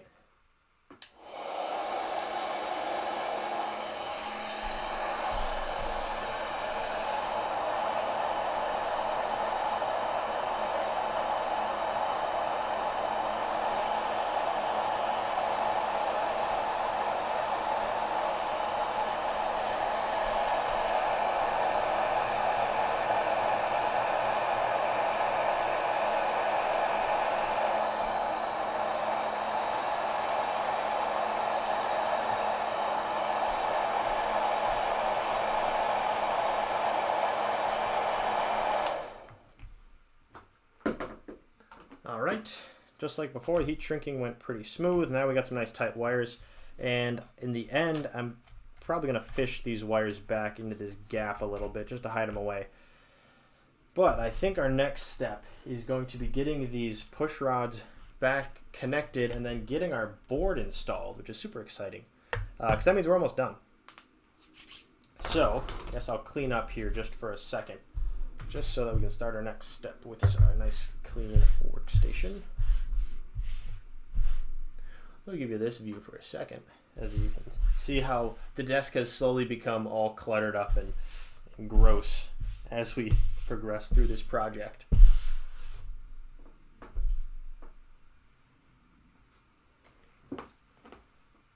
Okay, so we have got ourselves only a few more steps. First off, we've got the rudder and the elevator push rods, which have to connect onto these servos. Now, which servo's which, I don't remember. I will test that really quick so that I don't get this wrong. Yeah. Okay, so just making sure I got this right. I've got,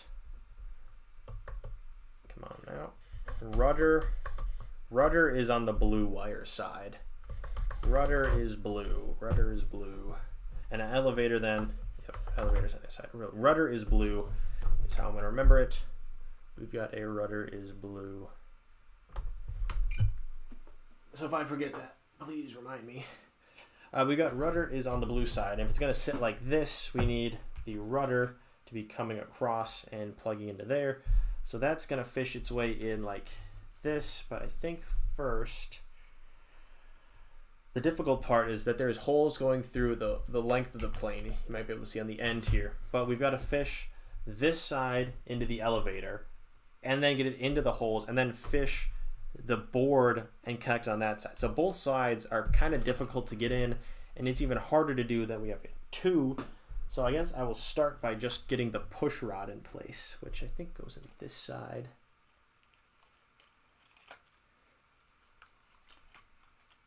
Which that's by itself is no fun. Just say be careful, don't push too hard because it's really easy to break these little push rods. I've done it a few times. It's super annoying. Okay, we got them both in.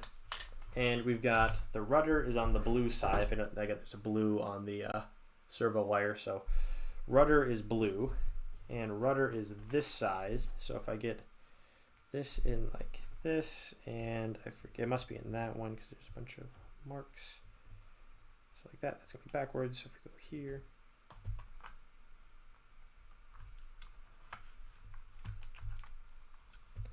okay, so I've got one of them in, and now the fun part is the elevator must go the same way.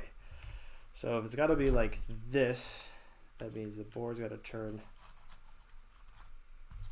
this way. I'm trying not to flex these too much.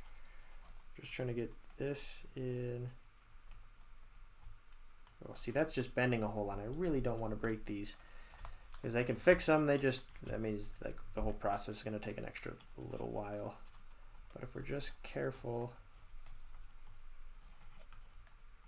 or I wonder, can I pull this? Oh, that might be a better solution instead of doing that. I'm going to take this one off.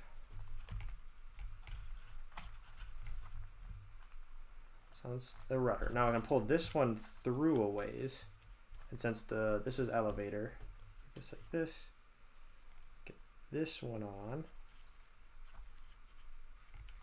And since this one can move a lot more, I might be able to get it like that. Oh, almost. Just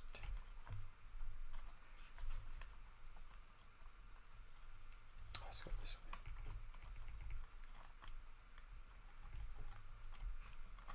way. Bam. Okay, I think we got both in place. So the rudder, well, that should be like this one. It's the top. Okay, sweet. We got them in place. Hopefully you saw that. I put in the elevator servo, or the elevator push rod first, and I was able to slide this whole board forwards, which gave me enough slack to move the rudder push rod, because the rudder is fixed in because of this tail wheel. It couldn't just be like free moving, or like I couldn't pull it all the way out. So I had to put it there. Now, the important part before we glue in this board is we have a little bit of more weight. I try to put it right underneath the wing so that the center of gravity, maybe I could flip it like this. Oop, that full desk turned off. Good. Don't need it anyways. The servos themselves are right about here, which I tried to put it as close to the center of gravity as possible. Whether or not that actually happened, I don't know. But I do have the manual for this plane here somewhere, which I'm trying to find quick just to double check and make sure, excuse me, double check and make sure that everything, or the CG is correct before we do any gluing. Okay, so according to the official Voodoo manual, find wherever the CG is located. The CG, you can see this, is 8 millimeters, what does it say? 8 millimeters forward of the panel line. Okay, that's super straightforward. The panel line. Okay, so, oh, that's on the top even. So if we're facing it this way, the panel line must be that line, and it's in front of that. Interesting, that's kind of far forward. So if we go, how far is 8 millimeters?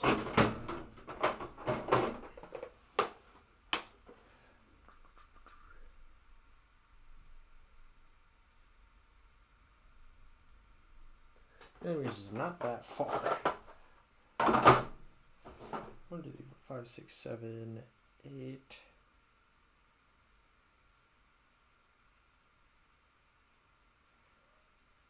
Now, I do want to be really careful when gluing this in, because just having the weight wrong could just wreck this mod. Or like if you aren't careful, it could throw off everything. So, well, okay, 8 millimeters is really not that much. But I am going to take a little, maybe pencil if I have one, and just make a little mark right where 8 millimeters is, so that when I go to test the CG, I always know right where to put my fingers. So I'm just going to put a little pinhole right at 8 millimeters, and this won't affect how the plane flies, just having this one little pinhole. But if I just poke it in, there we go. As you can see now, I've got 2 little holes right here, oh, right there, and right there. Just so when I go to weigh it, it has it way out there. Well, see, if I have my fingers right there, right now it is tail heavy, which makes sense because the board's not secured and there's no battery, and the battery goes way up front. So if I then put in a battery, and I'm not gonna power this up or anything, but I'm gonna try to align it as if I was gonna fly, which means I'm just gonna put this in here. And this is also where the 4-cell battery kind of comes into play of a, like, I had to cram the 4-cell battery in, so kind of wherever it fit is where it went. The 3-cell, you can kind of maneuver it around and get the center of gravity correct. But in this case, now if I put my fingers below, but right in that same spot, we are maybe still a little bit tail heavy. Is that the right spot? Really? 8 millimeters forwards of that line. Yeah, I guess so. Let's see, is that same panel line on the underside? That would be handy. Oh, it is, okay. I guess I can then just make that same mark underneath. So this is the panel line, and I'm gonna take 8 millimeters and mark that as well. I guess I didn't need to put a mark on the top, but that's fine.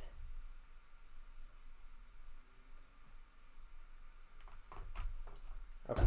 So if I should be careful since this board is connected now. If I put my finger right on this little mark and the other little mark, we want to get it to balance. Oh, we're also missing the entire canopy, so that might be part of the problem. And we do have more weight on it anyways with the little camera, but if we toss all this and, you know, roughly, and this is pretty roughly, get that there and that there, we should get, it'll be a little, oh, we're missing the wheels too. So I guess, let's see. Is that much weight difference? Well, I guess you hear all my just thoughts. These are a little behind the center of gravity. So if we can, we're limited to the location of these push rods. I can actually clip these into place, so they don't move around as much.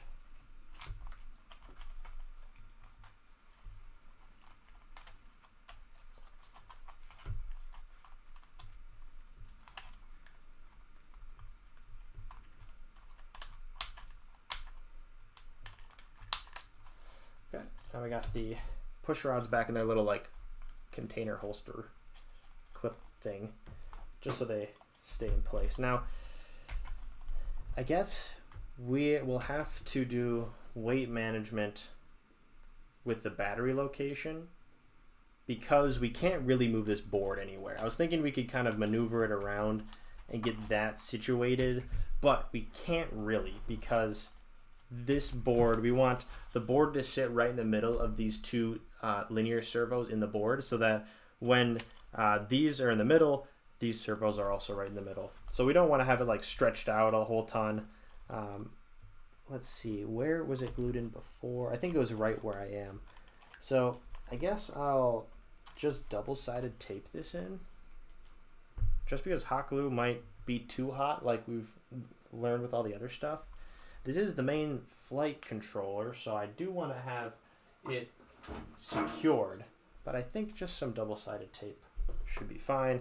I'm going to cut a strip that's as big as the whole board. And hopefully you can just pop this down.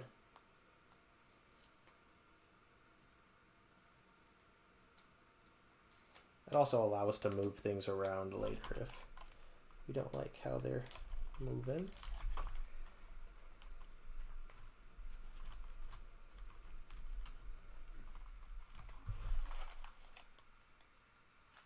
Okay, so I've got the board stuck on. Is that going to stay there? Hopefully. Yeah, that'll be fine. And as long as these connect, which they do, and our motor wire can go through there, that's all looking good. Wonder what else. Oh, we can really do some cable management here, but let's see. What are we missing? Let's see, I'll put the wheels on. That's how you can really tell we're getting close, is I'm going to put the wheels on. Let's see, they go like this, probably. So it's just snapping the wheels back in. there actually is another step I'm going to do once I can confirm that we are pretty much done. So I'm not going to get it completely in.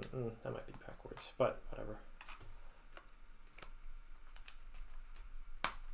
Ow. Is that right? Is those wheels?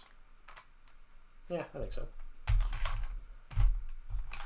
So this is just to test the center of gravity to make sure that we're not making a plane that's crazy forwards or backwards. Springs might go the other way. I don't know. But is that right? I can't tell if which way the wheels are supposed to go on. If only there was a wealth of online knowledge that I could use.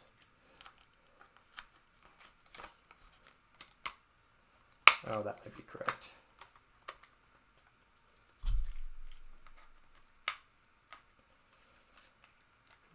I'm sorry, I can't see that. Just getting these wheels back on, which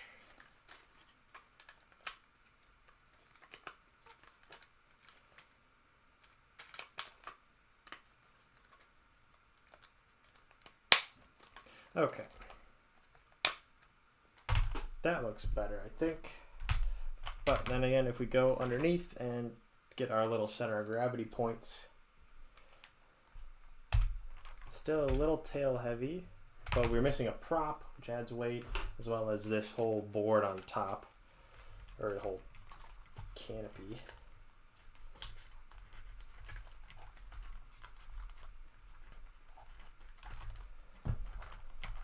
So if we got it like this, okay, it looks like a plane again. There and here, we're getting there. Just have to move the get the prop on, and we can also move this battery forward just a hair.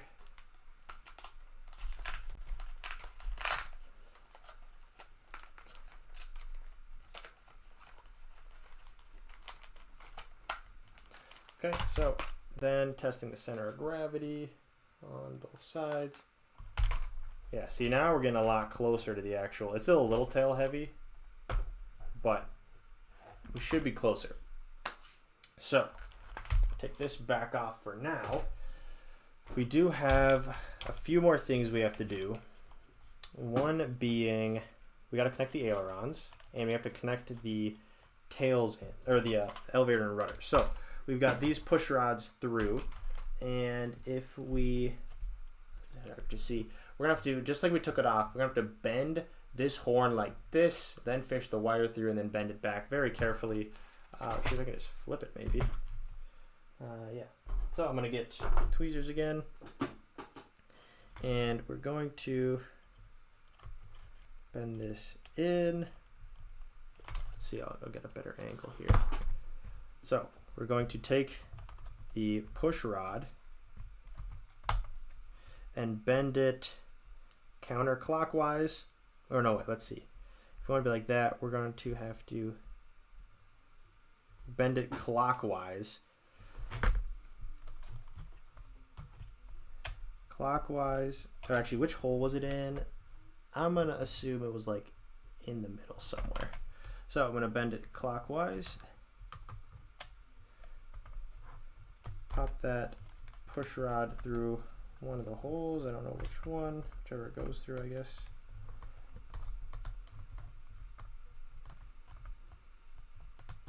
And then unbend it, and it should snap into place. I guess snap might be a little exaggeration. It's gonna move back into place.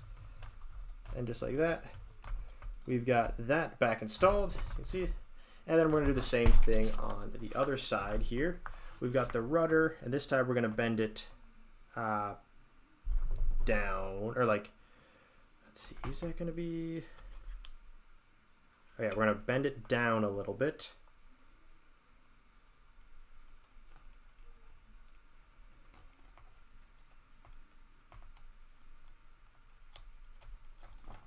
There, so now the push rods are all installed. So we can do that. We can also reinstall the aileron wires because they are here.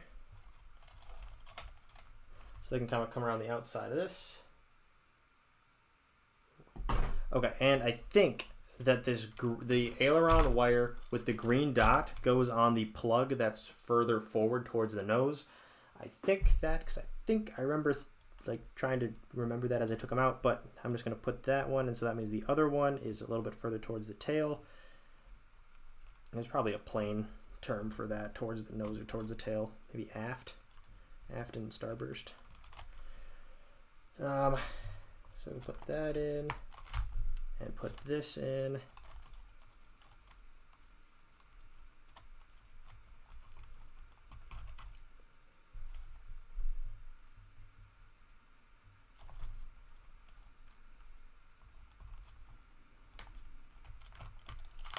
Okay, so aileron should be back in. I guess I could even plug the flaps in if we're going to test everything. I'm going to leave the motor disconnected just for now because why not? But I guess I'll just get my transmitter. Now, it's still not perfect. As you can see, we've got some wires going on here. I also don't need this. So we are going to plug in. Let's see, that can come through more. Plug in our wire, which hopefully we get some fun movement. All right, so to start, we got elevator and rudder. Is that right? Looks right. We got ailerons.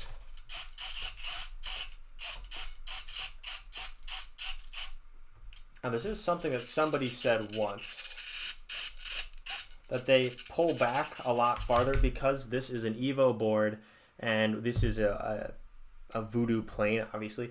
The ailerons are going to deflect differently. They're going to deflect such that they are on the Evo, which this is something I think we can change on the transmitter side, maybe.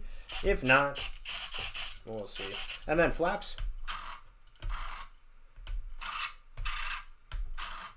Look at that. And now the flaps, we are going to still tweak them a little bit. But in the meantime, that's everything working, right? Like, that's a plane if I've ever seen one. So I'm going to disconnect this. I'm going to turn that off.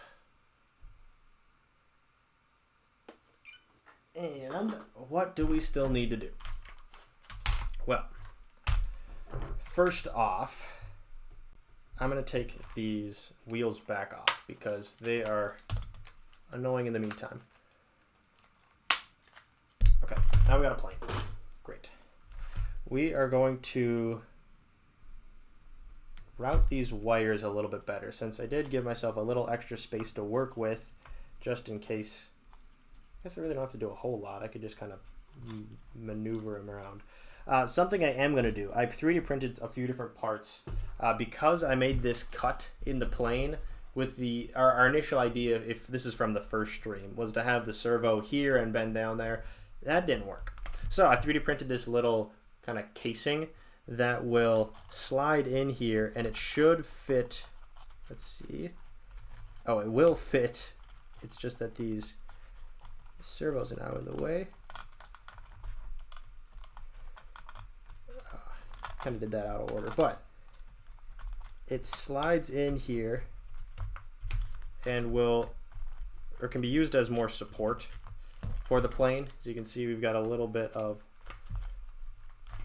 let's see, there. Now if I add a little bit of hot glue to this, it'll just be a little bit more stability for the plane, or like it won't flex as much because we just did add a little bit of oops to our process here. So I'm going to remove this board for just a second, which might mean I need a new piece of double-sided tape, but that's fine. Just so that I can give a little more space to hot gluing this piece in.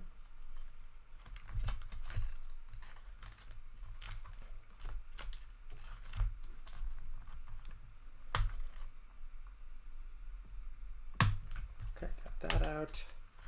I'm just removing these from the casing again, just so I can move everything out of the way and hot glue in this green piece. Okay, so I'm just gonna try to carefully and gently, I will get another piece of double-sided tape.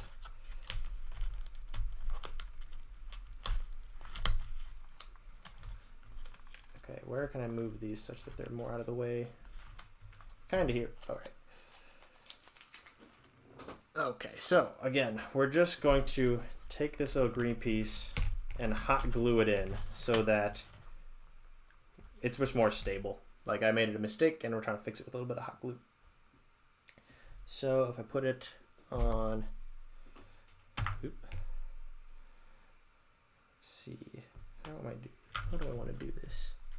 I guess I should have done this before I put the push rods back in, but whatever. Hopefully you're not doing this step because you watched the whole how-to video once it comes out, and this won't be in it.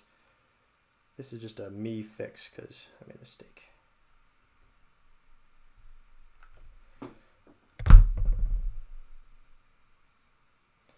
trying to go quick so it doesn't harden here.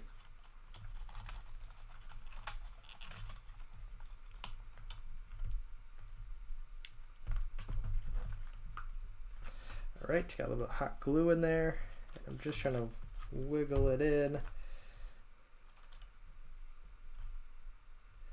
Maybe it'll add enough strength to keep everything good. And I also want to make sure it's beneath the line of where the top fuselage will sit so that it's completely out of the way. But that should just sink all the way in there.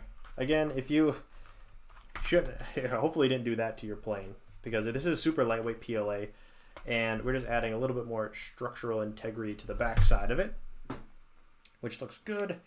And ooh, so I get a warning on the stream, but hopefully things are still fine. So that's in there now. I guess that's adding a little more weight to the back, but it's really a small piece of 3D printed part. Another thing we're going to add here, which I'm actually excited about. Actually, I should double-sided tape in this piece first.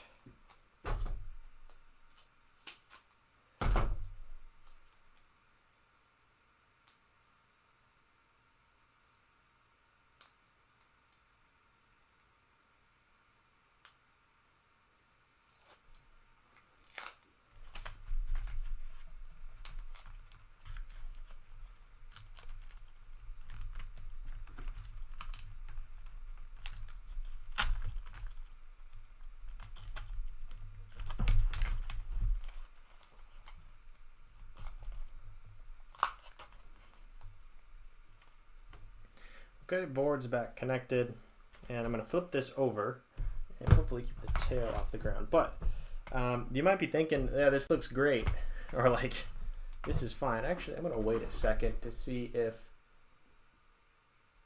the stream says it's choppy at the moment.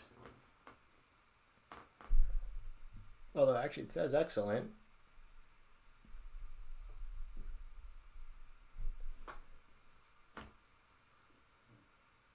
Okay, it says excellent there. Okay, fine, we're back. So you might be thinking, yeah, this looks all right, but the normal Servos has little servo covers. So we went and designed little green servo caps that should just go right over the end here and should not only protect the servo from any debris when coming into land, but they kind of match the green of the plane pretty well. So I think it'll be looking fun. But all I'm going to do is hot glue these in. It should be really quick, really small, really careful. I added a little bit of extra room on the sides for just a little strip of hot glue on either side. And then other than that, they should just sit on there really easy. So I'm just going to do that quick. Again, like I've said before, you don't need a lot of hot glue with RC stuff, especially on microplanes. So I'm just going to be very careful, not use a whole lot of extra.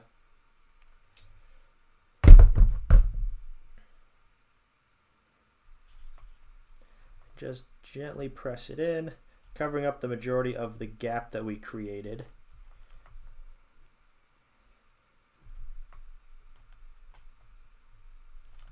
And there, I can try to smooth out any of the excess that came around the sides, but that should be looking good. As you can see, nice servo cap. And do the same thing on the other side.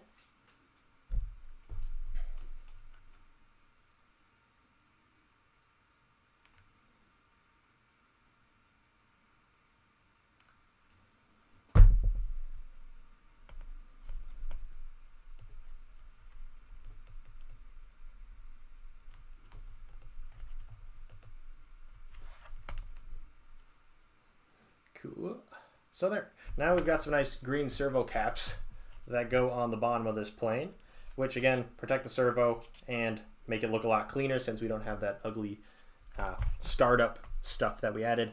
One last thing I'm going to do to this bottom side is add a strip of packing tape, a really skinny one, along this side so that we have all of the innards covered up and not like accidentally going to fly away. So I'm just going to shove the tape back under here. Maybe I'll even just cut it so that it's the right length. So I got an extra piece of paint. Then go under here, put that down, and same with this side. Don't need it all the way up here, we just need it to go down underneath that. And that actually, it might work just like this, but I'm a little paranoid about it just like ripping off. Well, you know what, maybe that'll work. It still seems sticky enough. I think that'll be fine. I mean, probably. Why would it not be? Hi, says GamerL2346. Hello. You are just catching at the, hopefully, the kind of the end point of this mod video. There's been 2 streams in the past trying to figure this out, but we just finished up adding the servo tape back in, which looks just fine. I was going to add packaging tape, but I might just leave it as is because it seems to be fine. I actually might use this servo tape to cover up the other holes we made in the wing. That might be a perfect use, actually. Nice. Okay, look at that. Using the extra servo tape to cover up previous mistakes. So we've got that in. We have our little support beam, which you probably don't need to add. It was just for extra support, which now that seems pretty stable. What is creaking?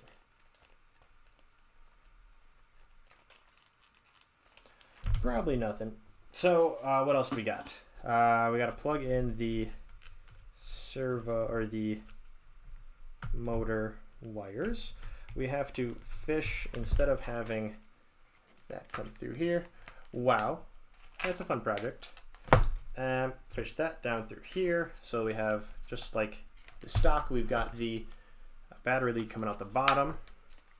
So that's a little cable management. And then lastly, we've got all this extra wire coming out through here. And let's see, do I want to go through the middle? I kind of want to manage these wires a little bit better. I don't want it to be touching either one of these middle servo wires. So I'm going to just fish them through, oh, right through the middle maybe. And then they only have to go to this bottom. So let's see, how should I manage these wires? In reality, I should really cut these a lot shorter and have them plug in here, you know, like just have enough wire to get there, but you know, you live and you learn. So that goes through there. Should I buy one? A Voodoo? Yeah, a Voodoo, they are awesome. If you want to get, maybe, I don't know what your skill level is or if you're into the hobby or not, but the Voodoo by themselves are awesome. We added this little FPV camera onto the top. We have a video on how to do so. It's pretty easy. They are awesome without flaps. Like, I don't know if you need to do this. This was more of, can we do it and is it really cool? So far the answer is yes. But the Voodoo's awesome. You can use it a 3 or 4 cell. We are in the process of adding flaps just to see what'll happen. It might not be anything. It might be really cool. Who knows? But modifying it to add flaps has been a journey to say the least. And we're at the like very end here, which is exciting. So we just have that, and then we have the camera wire, which is going to the other spare port, the digital channel port, which I don't know if you can see that. That's this top port, topmost one. Kind of hard to see, but that's just gonna go right in there. And if I should mention, if you want to add the FPV camera, we've got a whole tutorial on it. It's super easy. It's just poking a hole pretty much. And then if we just pop the top back on,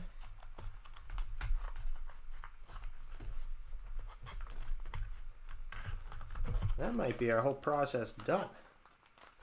I guess we got to tape it back on, but as you can see, we got a Voodoo. We've got, and the only difference is because we cut a little bit out, we got this little blip on the side, but hey, that adds character. That might be our whole process done.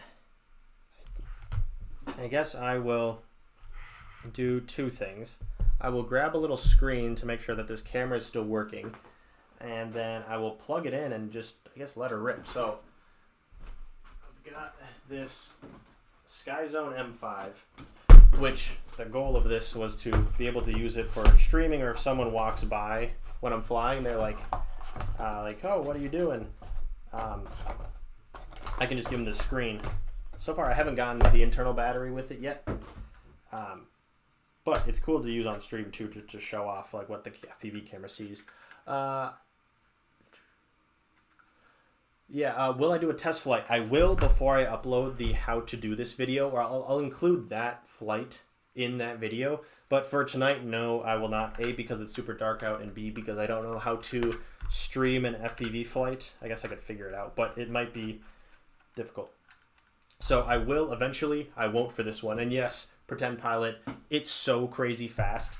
It's, let's see if I can remember the numbers. Is it 40 miles an hour? Well, there's a video of doing a speed test on 3-cell and 4-cell. This one gets cooking, but fondly enough, the fastest plane we've flown so far is the UMX Crescendo on 4-cell, which goes 60 miles an hour, which is ridiculous because it's a UMX plane. But still, this plane goes so fast, and it's so zippy, and it sounds really cool on 4-cell. And sneak peek of what's coming up next, if I have it around, or at some point. Well, either way. I bought a bunch of propellers to see which one flies the best. I found this propeller, the same pitch and diameter, but a 2-propeller option. So, which should hopefully make it fly faster, maybe. I guess that's the goal of answering, like, does it fly faster? But this Voodoo by itself is awesome. So, whether or not you want to add flaps, totally up to you, but it's really cool if you do. So, I'm going to throw these wheels back on now that we are pretty much done. Again, you can see our nice little servo covers right there, looking nice. They kind of match the green, or actually they match the green pretty well, and they're made out of a super lightweight PLA so that they don't add any extra weight. I'm not going to clip the wheels all the way in, but I do want to have this plane be standing up. I'm just clipping the wheels back in. Okay, and all right, connect that in. Got that wire underneath the desk because that's where it belongs. That's it. I was gonna ask, how do you stream, especially, I wouldn't know how to stream FPV because that seems pretty crazy. I would need some sort of dedicated computer that's only watching, or that's like taking the feed and streaming it. So I don't know, but it would be an interesting thing at some point. Here we go. That's that, which obviously it doesn't see anything yet. I don't know what channel this is going to be on, but this will be the initial first test of the entire board, or like the whole plane, minus taping this down. This is going to be the goal. So turn this on, transmitter on first, always, rule of thumb. Then I'm going to, I forgot I've got the battery hatch in it. I'm not a fan of the the battery hatch is underneath, so I might change that at some point. Maybe I'll put it up on this top part. Who knows? But for now, I'm just going to plug this in here. And we've got channel A8. Oh, look at that. So I'll face this towards a fun wall of stuff. So you can see that the camera's still working. We've got flaps. We've got all of our control surfaces looking good. What else are we missing? Full flaps, flying around. We got a nice camera feed. This is pretty much done. Apart from taping the stuff back on top. But I guess I should make sure if I slightly remove this, nothing is like aggressively wrong with it. But it's looking good, I think. So I will unplug and turn this off. Thanks SkyZone 5 for the 2 seconds of help, but it was really helpful. Press and release the button, hold. Yeah, that's what I'm trying to do. And easy sleep. There we go. Unplug it. So this plane, I can say, is working as well as I can hope without actually testing it yet or flying it. I guess I didn't test the throttle, but throttle didn't change at all. Now we have a little bit of jungle gym of wires in here, which I'm just gonna say is fine for now because these wires hopefully stay out of the way of everything. Same with the camera wires. That might need help, but look at that. Cable management goes away if you can't see them. So I'm just gonna fit this back on top and just tape this down, and hopefully this process should be completely done. I'll tell a pretty short story, but a story nonetheless. With all the affiliate links we're putting in to our videos, I reached out to Horizon Hobby saying like, hey, it'd be real cool if we could be affiliates with you, because on their website they've got a little affiliate link like section, and we reached out, emailed, and they reached out saying no, we don't want to be affiliated yet, your channel's not big enough, which is almost direct words. They said more engagement, and I emailed them back saying, well, hey, we've sold dozens of these planes on Amazon. Like, if you guys want to be affiliated, I'd rather be directly affiliated with the actual manufacturer, but they haven't responded to that yet. So pretty much our channel's not big enough to be affiliated with the actual manufacturers, which I think is just bizarre. Like, we're selling your planes, or like we're doing stuff to your planes. We really like your planes. Can we be affiliated? No. All right. But anyways, that's my pretty much the whole story. It's just I tried, they said no. Which I'm totally not salty about it. But I digress. I'll just tape this plane back together, and we should be all good to go.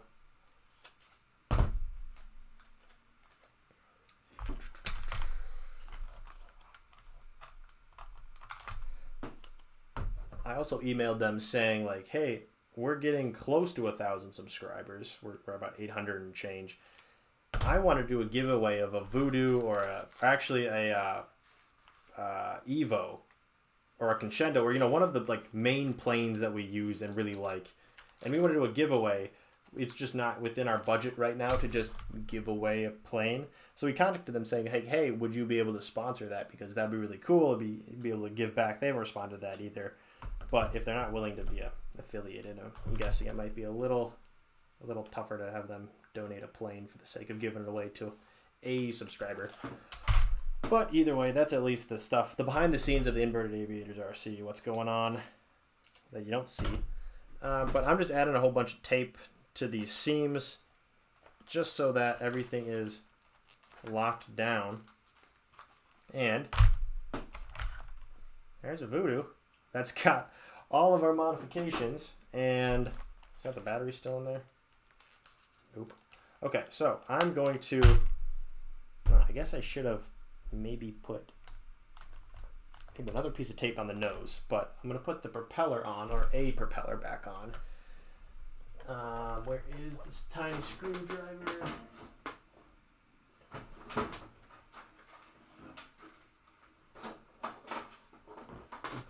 Here we go. So, take this off.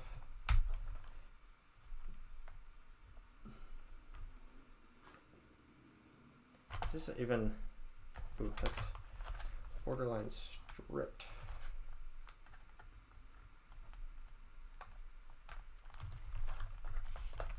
So it was just difficult little things to take off.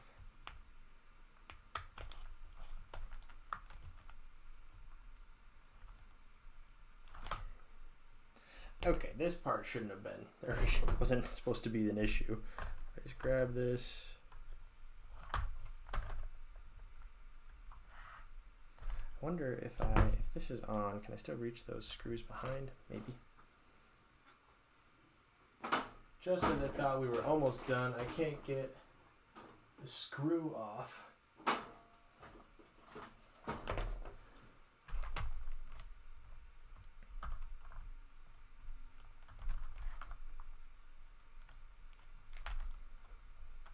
I was just teasing me by spinning part of it, but not all of it. This might be a strip screw, in which case I'll have to find some other screw to use to hold on the propeller. But that's a bridge we'll burn when we get there.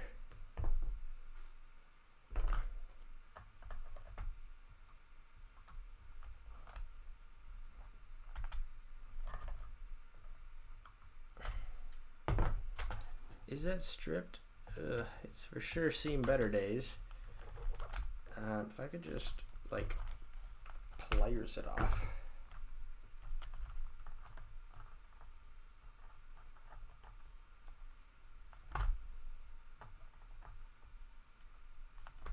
It's working, but it's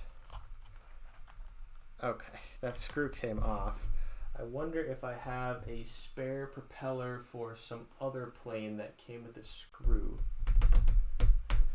But at least in the meantime, it should go on there and the screw should hold it on, but it's a little stripped. So I guess in the meantime, I'll leave it off and test it as if I'm going to go fly without a propeller, which means I'm going to go out for a nice nothing. But if we turn transmitter on first, as always, get beeped at, then put this on.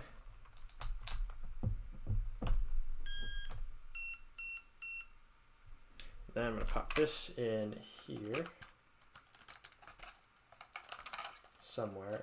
I don't like the belly battery hatches because the safe gets like miscalibrated or like uncalibrated or something because it's upside down like that. But if we go like this, now we've got, once it binds, there we go, flaps. Let's see, I'll turn it like this. The final test is ailerons, elevator, rudder, flaps, and then throttle.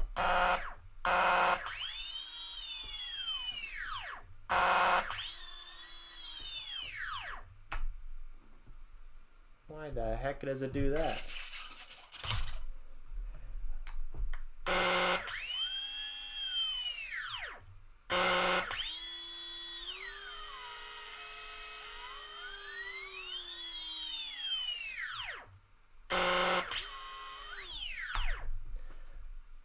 What? What's that? Is it getting hot? Why is it like... Why is it freaking out? Let's put a propeller on it. That probably doesn't hurt it. Face it away from me and then...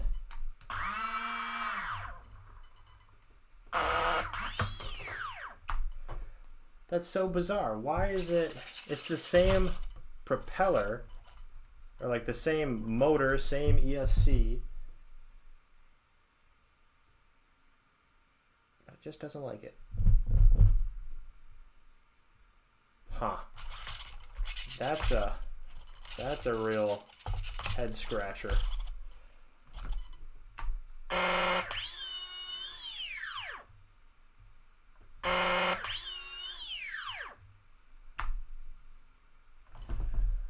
Huh. Well, apart from that, everything is working really well. Remember how I said the motor didn't change, so why would that be an issue? And now it's being at least a little annoying. Well, I think I'm going to end the stream here because apart from the motor, everything is working perfectly fine. Actually, everything is working really well. Right, the plane's back together. The CG seems fine. It's just this motor being a little odd, but I'll figure that out. I probably won't stream that solution. I will just figure it out and add it into the how-to video. But thank you so much for watching. If you've been here the whole time, that's amazing because it's been a long stream of just tinkering. But thank you so much for watching, and stay tuned for a couple of, or whenever this video comes out, of me actually test flying it and then making a how-to video. But this has been Inverted Aviators RC. Thank you so much for sticking around.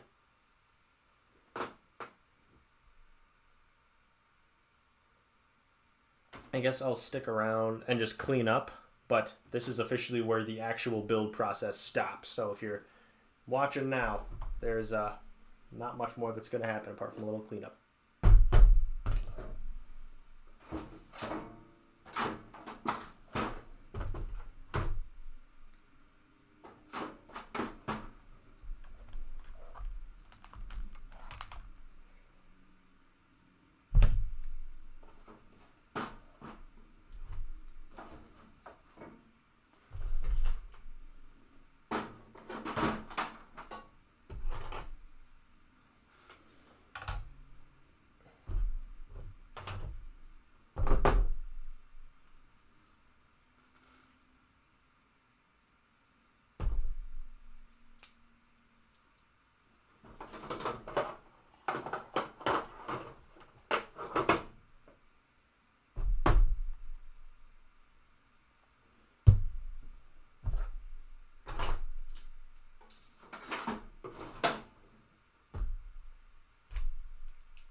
Alrighty, thank you so much for watching.